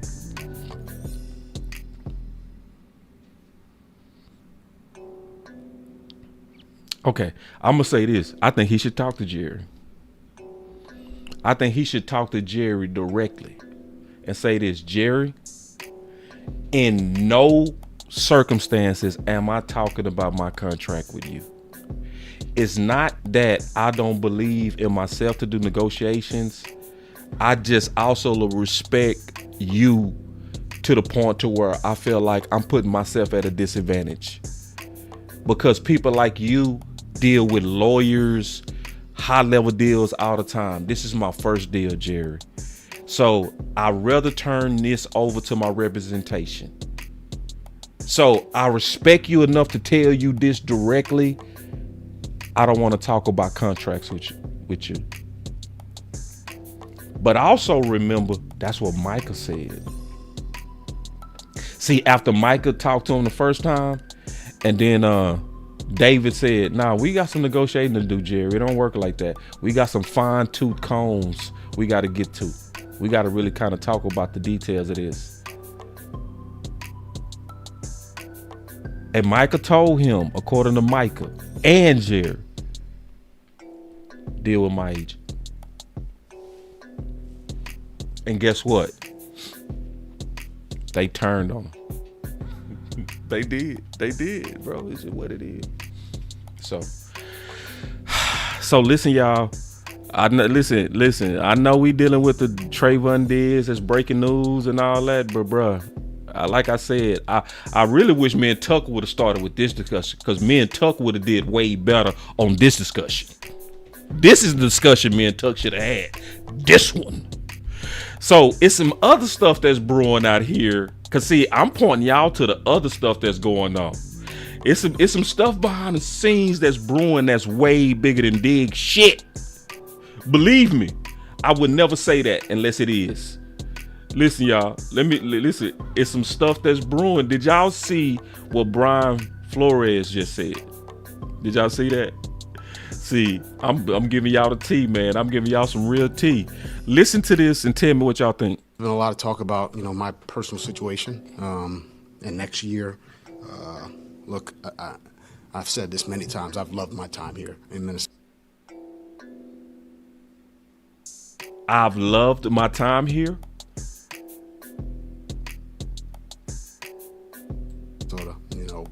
My family loves it.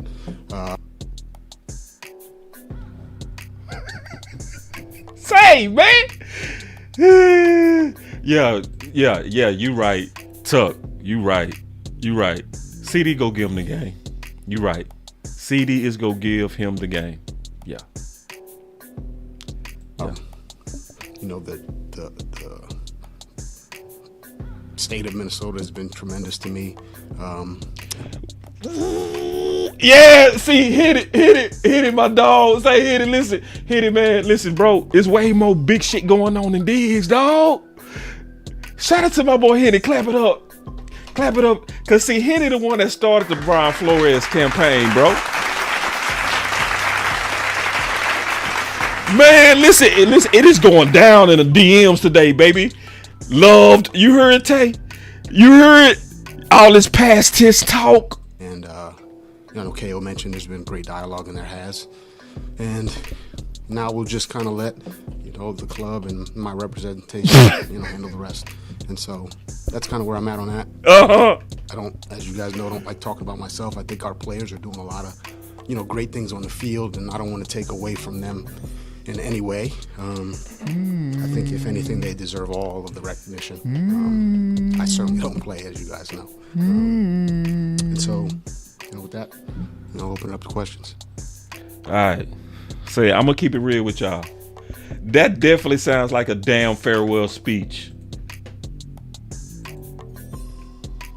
So let's try to connect the dots. Let's try to see if we connect these dots. So Dallas comes out within the last 2 days saying, hold up. Cause see, remember 3 days ago, see, I've been on it, bro. Listen, man, we keep our ears to the street over here, bro. So like, we really keep our ears to the street over here. So check this. So 3 days ago, you hearing that Minnesota was working on an extension. See, Henny, I know Henny been keeping up because I've been watching Henny tweets. It was 3 days ago, wasn't Henny? It was 3 days ago they've been talking about working on an extension. Then 2 days ago, Dallas walks in and say, hold up. Through Mike Florio, they come in and they say, we are making a big push towards Brian Flores. Now, all of a sudden, you hearing him almost talk about, my personal situation. And next year, look, I've said this many times. I've loved my time here in Minnesota. I've loved my time. Loved past tense. No, she say quit beating the disc, boss.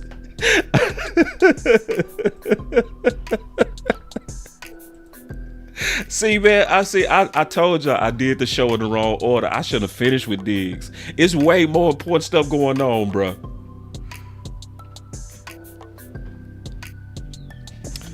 So, and see, he ain't been keeping up.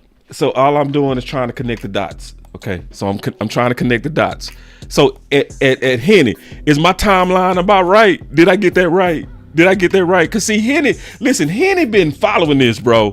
Henny been following this like a perv. You know what I'm saying? Trying to, you know what I'm saying? He been looking all under the. He been in the closet. He been looking under the boy.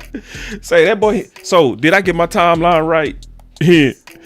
3 days ago, you heard Minnesota clearly say they trying to work on an extension. Then 2 days ago, Dallas walks in through Mike Florio, basically say we making a strong push, right? That been the news for the last 2 days, right? Now all of a sudden, today you hearing Brian Flores talking past tense regarding Minnesota. So I like some of the theories. See, I like this.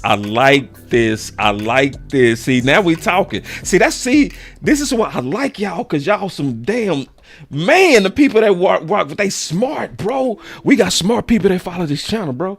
That's why I never mind disagreement. I swear to God, even if I don't say it like y'all, because I know we at least thinking it through together. I said like a perv. I'm messing with my dog. He know I'm messing with him. Is Flores and his agent pushing the price up? Yes. See, now we trying to connect dots. It could be to where I'm putting pressure on Minnesota.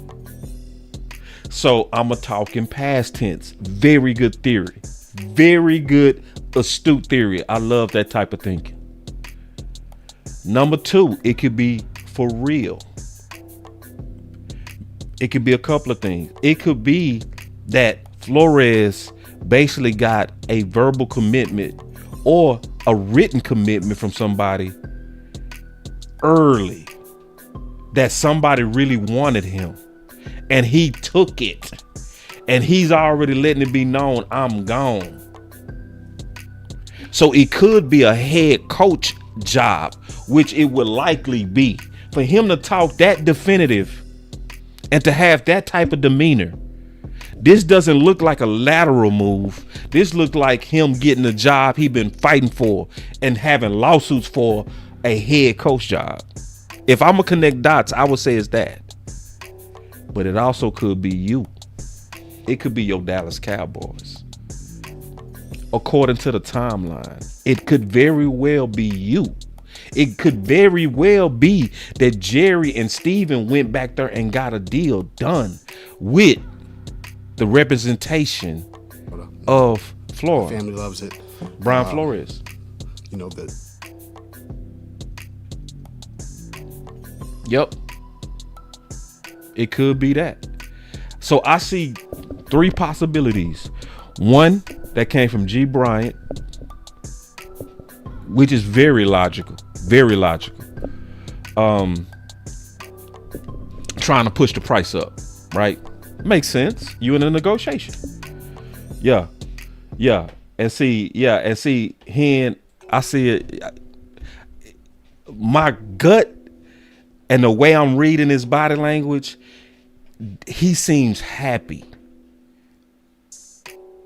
Hold on, let me look at it again. Tell me if y'all look at it. See if you see it the way I see it. There's been a lot of talk about, my personal situation. And next year, look, I've said this many times. I've loved my time here in Minnesota. Man.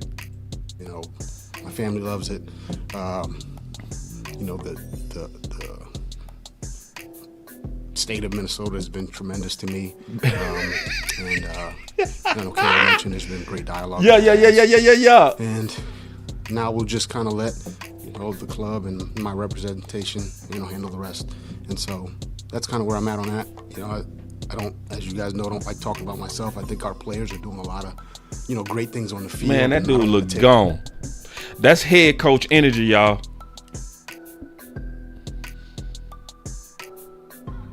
That's that. I can't believe I got a head coach job again. That's the body language. Hey, am I tripping? Y'all let me know if I'm tripping. And see, man, we need to do a show, bro. If you free tomorrow, let's do a show, bro. Me and you need to cook, bro. Me and you need to cook. We need to cook. Cause man, that boy Hen be going hard. He said, that boy Hen said, it's only tampering if you get caught. He right. Cause man, they be tampering all the time. I swear to God. Everybody know they be tampering. See, that's why every time the start of free agency, at the very beginning, it be done. Deals done. Oh, y'all talk that quick? Nah, they been talking. Tampering is a real thing. So we all praying that this is Dallas Cowboy related. We all praying. The timeline makes it that it's a possibility that he could be, because see, let me tell y'all something. As listen, y'all, I'm being okay. My boy said he free tomorrow. We rocking out. We rocking. So away from them in any way. I want to tell y'all this. This is real. We see all the toxicity in Dallas, but it's always, for a lack of better words, a simp that feel like they can tame the hoe. Let me turn off the music and say that again. We see all the toxicity. We see all the toxicity in Dallas because we follow Dallas. But remember, it's always a simp out there that feel like they can tame that hoe. Always. It's always a head coach that think, I'm the one that can come in there and actually work with Jerry. I'm the one that can come in there and turn around that drought. It's a lot of people, players and coaches, to where their dream job, as toxic as Dallas is still Dallas. Dallas is still the ideal place that a whole lot of people want to be. I'm serious. So that could also be his body language. Like, I can't believe I'm getting an opportunity. See, you better know who we are. The Dallas Cowboys, don't you ever fool yourself. We are the Yankees of football. We are the Lakers of football. We are. We that place to where it don't matter how great your career is. You ain't shit unless you probably been through Dallas. You probably ain't had a fulfilling career unless you put on the cleats for that blue and silver. See, just like LeBron had this crazy career, but he wanted to be in LA because some organizations is like that. I'm gonna talk about this tomorrow. I'm going into this heavy tomorrow. Why do you think Bill Belichick, when he was trying to get a job in the NFL, was going around with blue and gray or blue and silver double-breasted suits? So the whole time he was doing public appearances, he was sending signals, I want to be in Dallas. Belichick, homeboy. Yeah, a lot of teams make sense. Cleveland makes sense. It's a lot of teams. Cleveland is like would be, oh my God, for him. Oh my God, the Cleveland Cleveland would be dangerous with him. Whoo, they got everything he need too. Yeah, and so like, all right. I got one more topic, bro. No, I got two more topics. I might need to do videos on these other topics. Cause I've been on a long time now. Can y'all handle two more topics, bro? Cause these are good. Everything I'm saying is, listen, that Diggs stuff, I had to talk about that because it's breaking. But this other stuff, y'all let me know. Y'all want me to keep going? Or y'all want me to say this? Because me and Henny can pick up some of this tomorrow. Have I been going too long? Yeah, I want to hear from y'all though, because I know I've been live a long time. I want to first hear if y'all want me to keep going.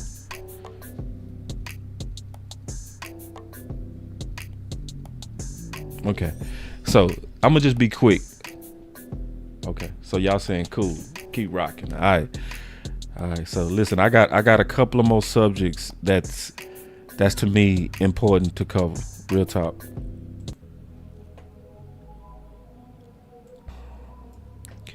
Appreciate y'all rocking with me, man.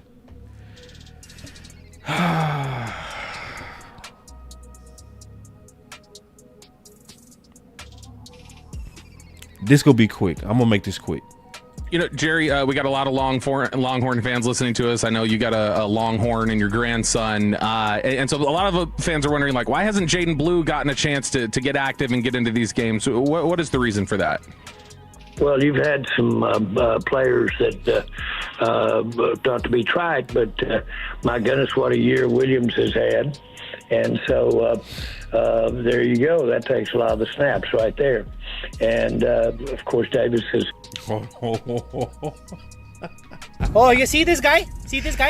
Number one bullshit guy. He do the wee woo. We ain't gonna let you do us like that, Jerry. We ain't gonna let you act like Williams averaging 15 snaps was taking over Blue snaps.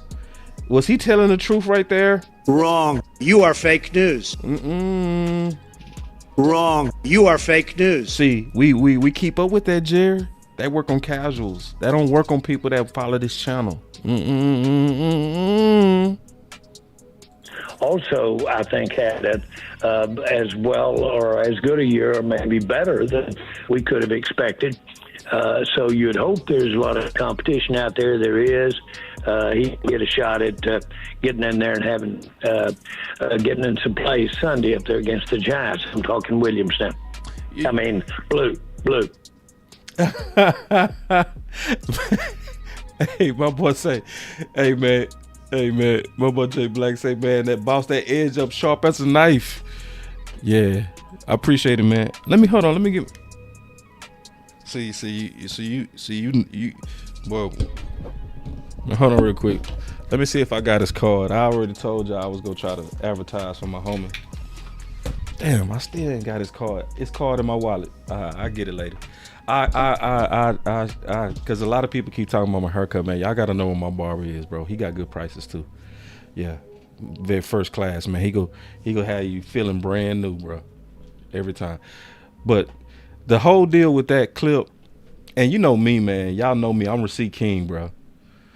Y'all know people that follow this channel, I'm big on receipts. I've been peeping how they've been talking about Blue, bro.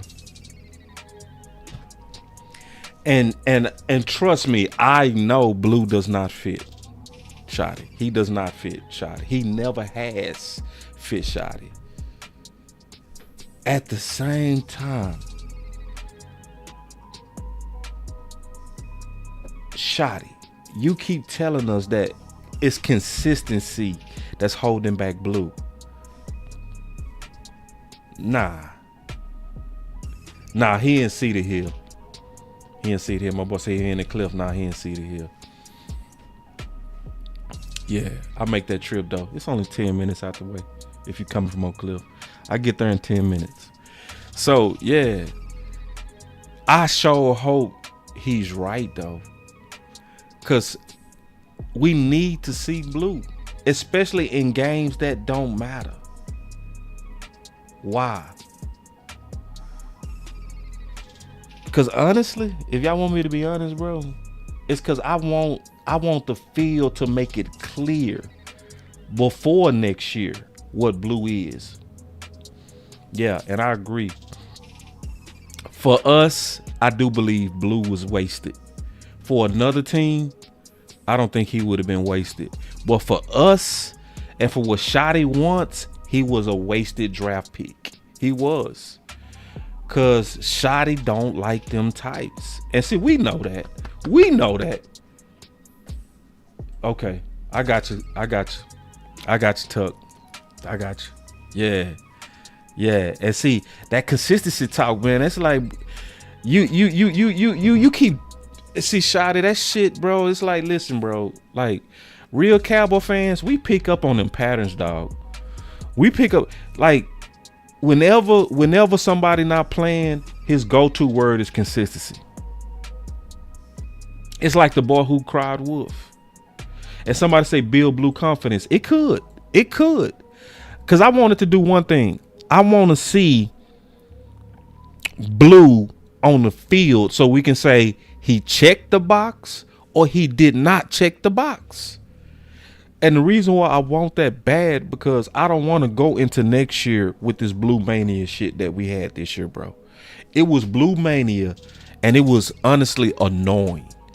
It's to the point to where a lot of people didn't even want to get competition in here because we was babying, and we are still babying blue.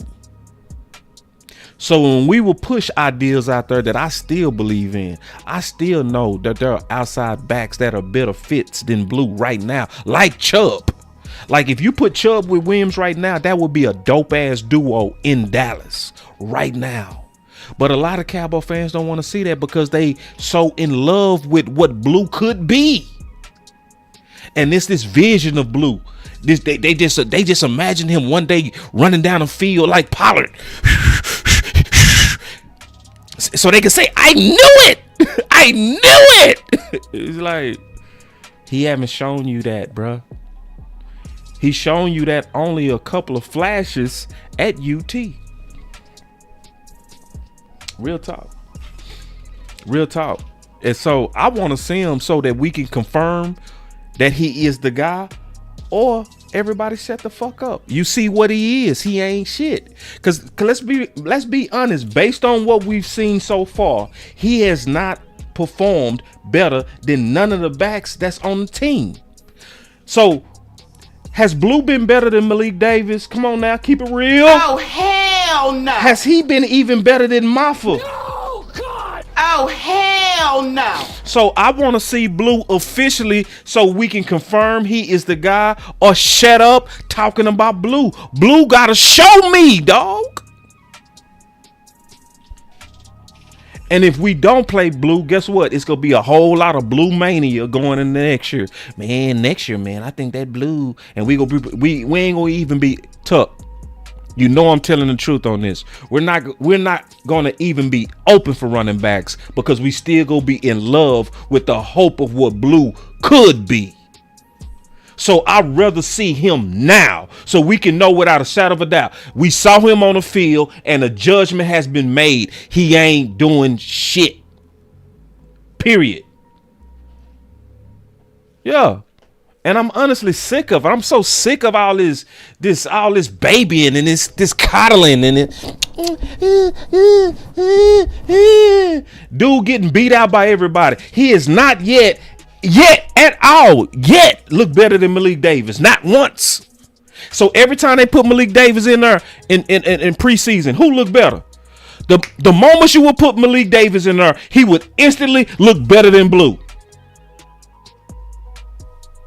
And I'm not lying. And the sad part, I'm the one telling the truth on Blue, but I'm going to be the one that's treated like I'm lying on Blue. Oh, yeah, Tuck. Yeah, bro. I already know, bro. Yeah, he ain't lying. Yeah, the mama bears gonna come out for me, bro. They gonna come out. Shut up, boss. You just don't like Blue. You don't know. I like competition, bro, and I like to keep it real. And if you keeping it real with your own damn eyes, you'll say the same thing. There's not one back on this team yet that he has outperformed or looked better than, and you know it. And if we are truly about competition, I want to see Blue. I want to see it so we can confirm it. So it's be like, oh yeah, he actually showing something. Yeah, it's that 40. That's what it is, bro. It's that damn 40, bro. I swear. That 40 got...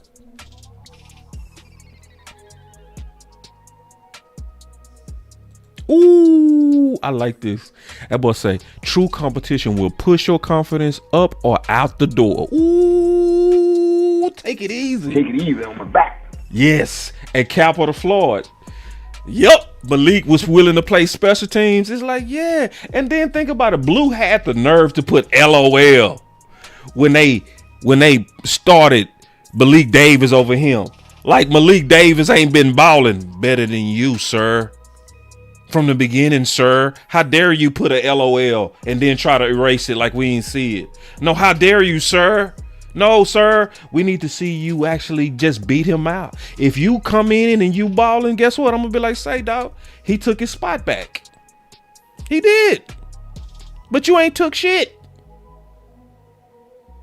And you going into year 2, dog, all these mama bears, bro, y'all need to kiss my ass, bro. Like all you blue protectors. No, bro, we not doing that shit going into year 2. We not doing that. Going into year 2, it's time to treat blue like a man. This is my last topic. No, they're all outside. They weren't on the team this year, whether you draft them or not, if that's what we're talking about. But they're all outside, and that is a very good point. The same thinking that brought Pickens in, the same thinking that brings Wilson in, the same thinking that brings in anybody in, is the same thoughts that apply to the whole show. And so, we have, I thought, really brought some guys that came in, played well. And I thought we had some draft picks out there that I thought did very well. Booker, to name one of them, and certainly number 41. And again, we've got some good work being done there, but it's not enough. We'll look to be bringing some people from. Now, this is important. Listen, y'all. I'm gonna turn off the music. Cause see, y'all know I catch stuff, man. That's if anything, if people follow my channel, it's one thing you know. I'm like, listening is kind of like my super weapon. I think that's Tug's super weapon too. Like some people, we hear stuff that most people not go catch. You know what I mean? It's just that's the value, I would say, for sure, of our channels. Like we go hear the details now, and we gonna be able to match it with history, which is important. So this next part is very key because it gives you a clue to where we could be going. Let's say the pro ranks in and measure that. He said basically we gonna be open to bringing guys from the pro ranks and measure that, which means we are now open to moving away from the our guys philosophy.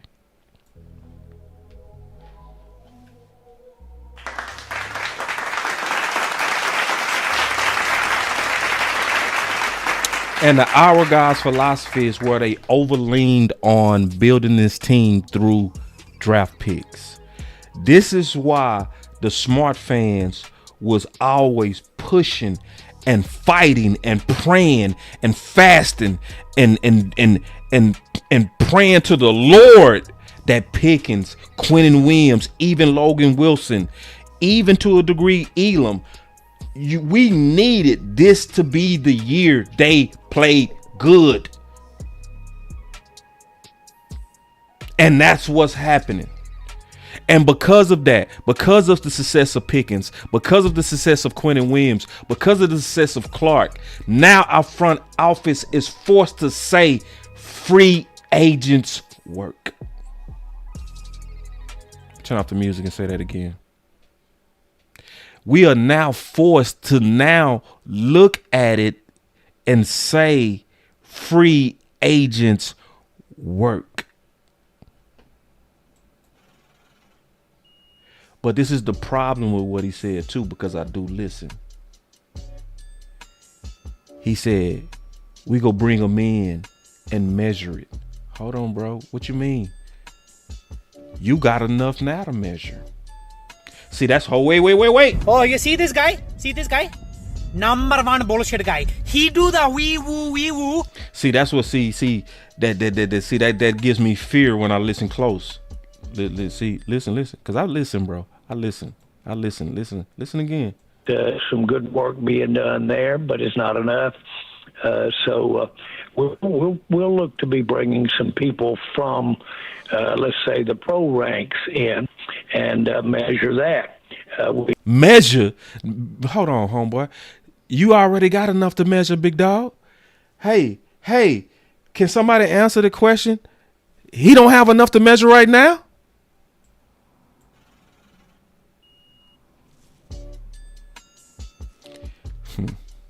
To me, that tells me we got to keep our eyes on this offseason too, bro. Meaning the Stephen Jones influence of trying to build through the draft alone. No, if you go repair this defense, let's keep it real, dog. Let's keep it real, dog. Y'all want to keep it real or play? Let's keep it real. Man, you better take some goddamn free agent serious. If you're trying to turn this deal around quick, man, don't do that bullshit you did before. We got LVE versus Bobby Wagner, and we over here. We got LVE. No. See. We tried yo. We gonna go with one of our 30 visit guys, which is like a draft. Even 30 visits. Like if we brought you in, we almost consider that like we drafted you. That's why we so high on Malik Hooker. Listen, that's why we were so high on James Washington. Even the guys that we looked at close and we basically signed off on through 30 visits, we still treat them like our guys. So that's why Mingo at first was getting pushed and the Cowboy fans pushed back like, hell no, bro. No. And the Cowboy fans was like, no, you go take wide receiver 2 serious. And we showed it. Shit, the whole Cowboy Nation was loud about that. Hoo-wee! And then all of a sudden, what happened? Pickens. So why are you saying you're gonna measure in the future? Measure now. See, that's what let me know it's a smell going on, man. And that means we got a lot of work to do as fans. You let some guys get out of here that had some pretty good, that played better than I maybe thought they might have played. I'm applauding Lawrence. Hey, you let some guys get out the door, didn't you? Huh? But then he go fumble. Listen. Up in Seattle, and he's had a great year. And of course, what happens is when you normally make a decision like that, it has everything to do with where you are financially, as well as where you are with. You don't want progress stoppers.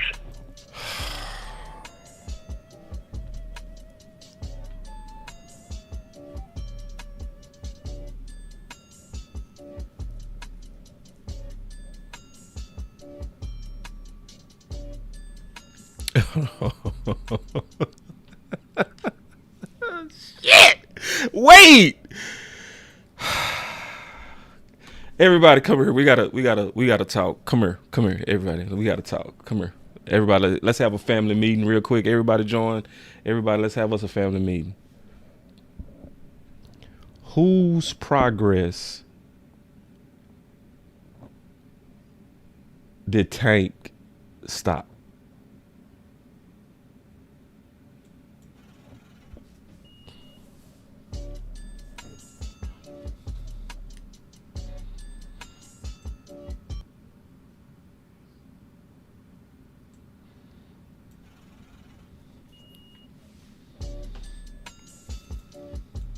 Exactly. So JJ talking with double forked tongue. Yep. Contradicting himself. Yep. Nobody. Angie. Exactly. Nobody. I'm hoping. This is what I'm hoping. I'm hoping that Jerry was just saving face with that comment. I pray that's what he was doing. I pray he was honestly just saving face, where basically you acknowledging that you dropped the ball. Cause bro, we greatly dropped the ball, y'all. A lot of content creators don't want to say it as bluntly as I would say it or Tuck would say it, for sure. Cause me and him, we just go tell you straight up. We ain't gonna bullshit you. We dropped the ball with Tank, and we dropped the ball with Micah.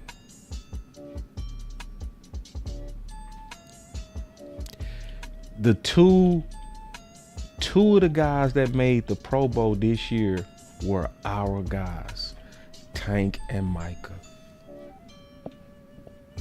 And are you telling me this team didn't need either Tank or Micah?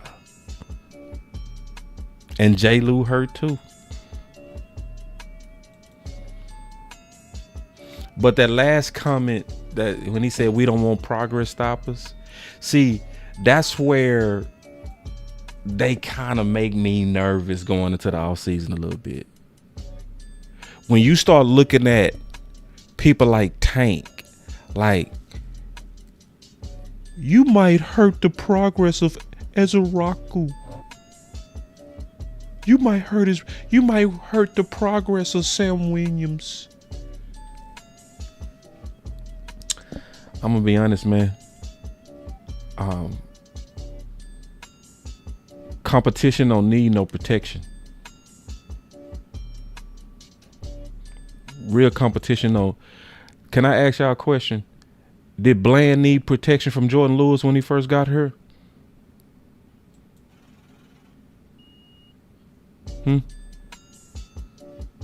Or did Bland just walk in day one like, who is Jordan Lewis?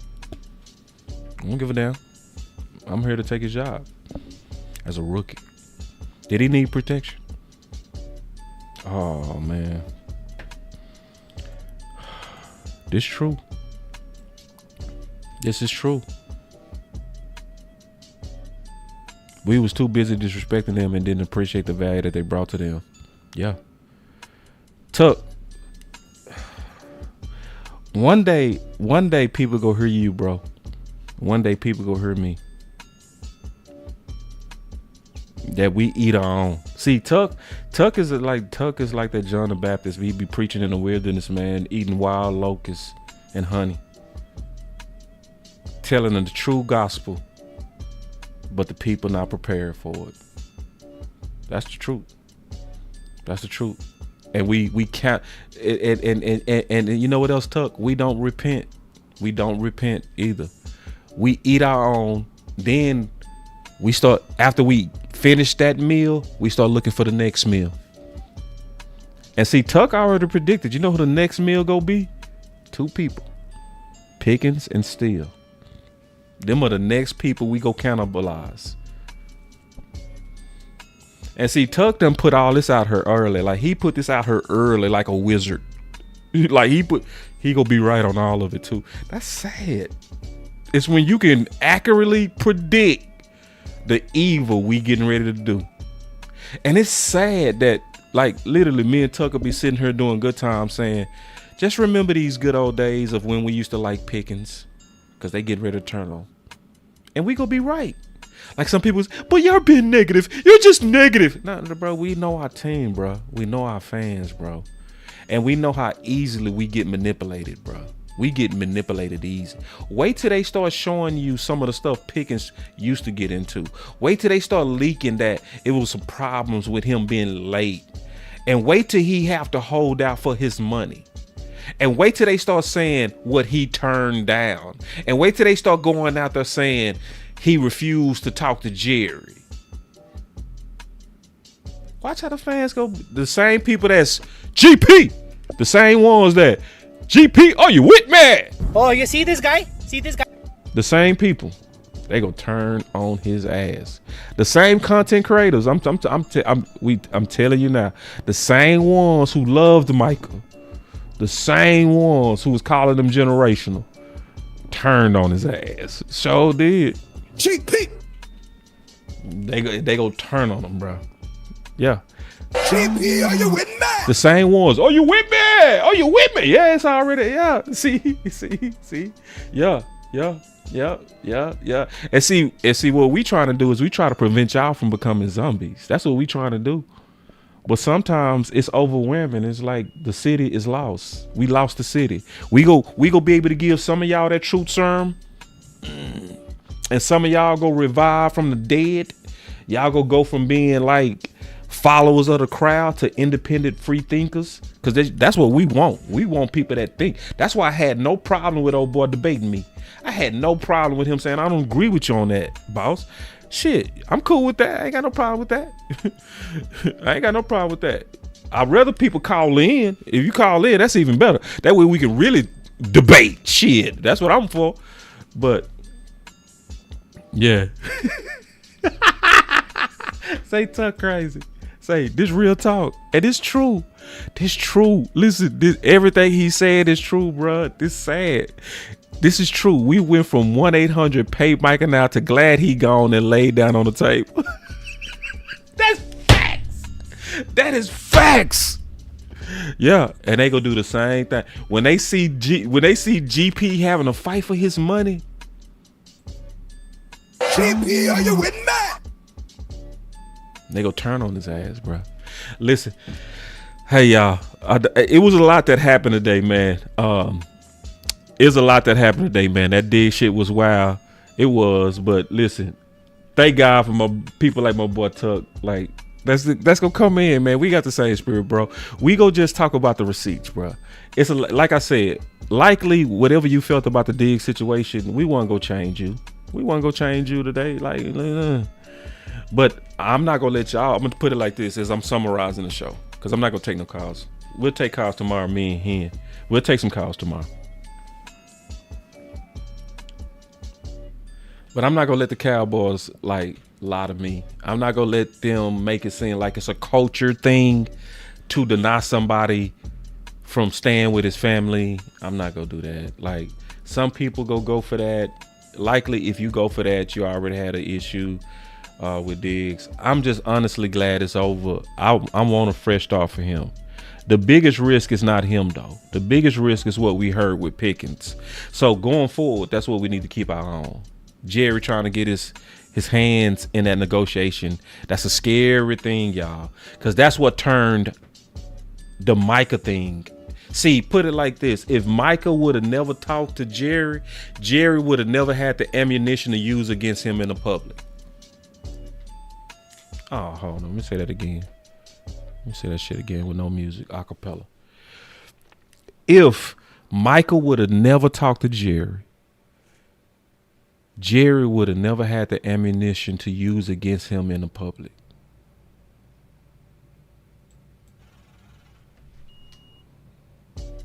Because that's what the fans fell for. The fans actually bought into that Micah should have kept his napkin agreement. And yes, it was an agreement. It was. I know this. The day it happened. I know it. I got the full details of exactly what the contract was supposed to be. When it happened, I had the numbers. I never said a word, but I had the numbers. I know they had a real talk. But Jerry said himself to Stephen A. Smith, but that's not an agreement until it's signed. See, a lot of us that have bought homes, what happened when you first start shopping for your home? You get what's called a what? Good faith offer, which is the preliminary agreement, but it's not the final agreement until you sign your mortgage at closing. My brother with the super chat, he say, our jobs isn't to change Cowboy fans' minds. Our jobs is to expand it. Yeah. Keep preaching truth, and the nation needs the real. Happy New Year, Cowboys Nation. Amen. And Happy New Year to you, Tuck. And this is true. Yeah, we got to keep doing what we doing, Tuck. It's just what it is. And he said the local radio guys are a big influence on the fans and turning the players. Oh, hell yeah. Oh, yeah. Oh, yeah. Oh, yeah. That's called carrying water. Yeah. Yeah. Yeah, it's a lot of water carrying media out here, man. They literally carry the water for front office. They carry the shit out. Some of them are just notorious water carriers. So, listen, y'all. We can't let Pickens fall for the same shit. And when Jerry starts saying, I want to talk to Pickens, all of us need to say, oh, hell no. Because, see, you the one that messed up that Micah shit. You did. Now, it's a lot of fans go, it was Micah. He laid on a table when he was walking. It was when he laid on that table, boss. That's when Jerry said, I had enough. Man, shut the fuck up with that, bro. Come on, bro. Jerry done dealt with so much bullshit laying on the table don't mean.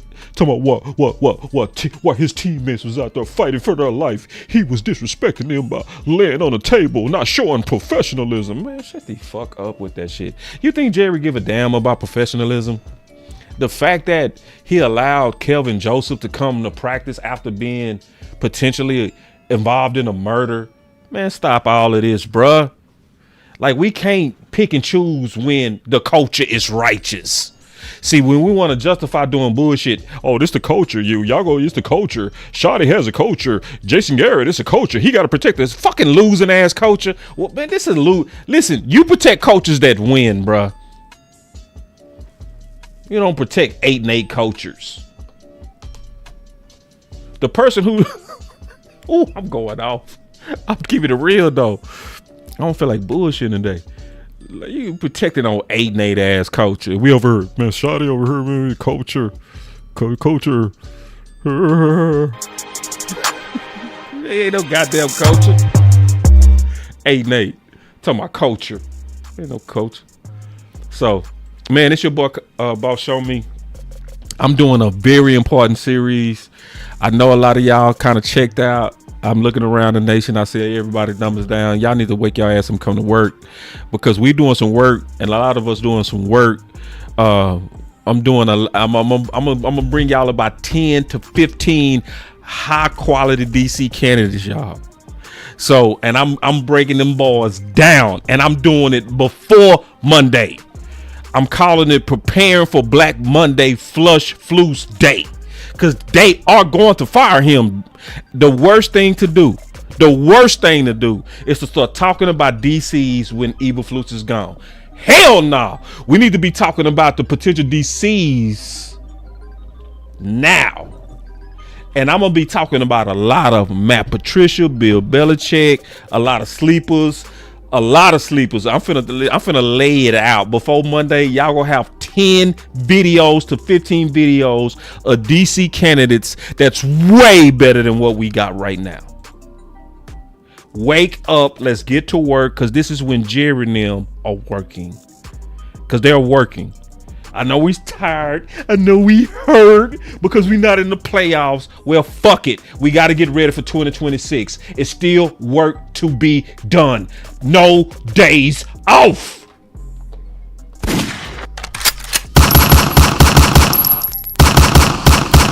Nah, I ain't gonna be like Ron Schottenheimer. Y'all can take a break. It's the holidays. I ain't gonna do y'all like this. It's your boy Boss Show Me. Bringing you another one, man. And until y'all get more content and videos from your boy, man, y'all stay up. I'm out. Peace. Merry Christmas. Happy New Year. Keep your eyes open. There's a lot of people doing dirt right now. For real. Keep your eyes open in the streets. I mean that. Holidays are dangerous.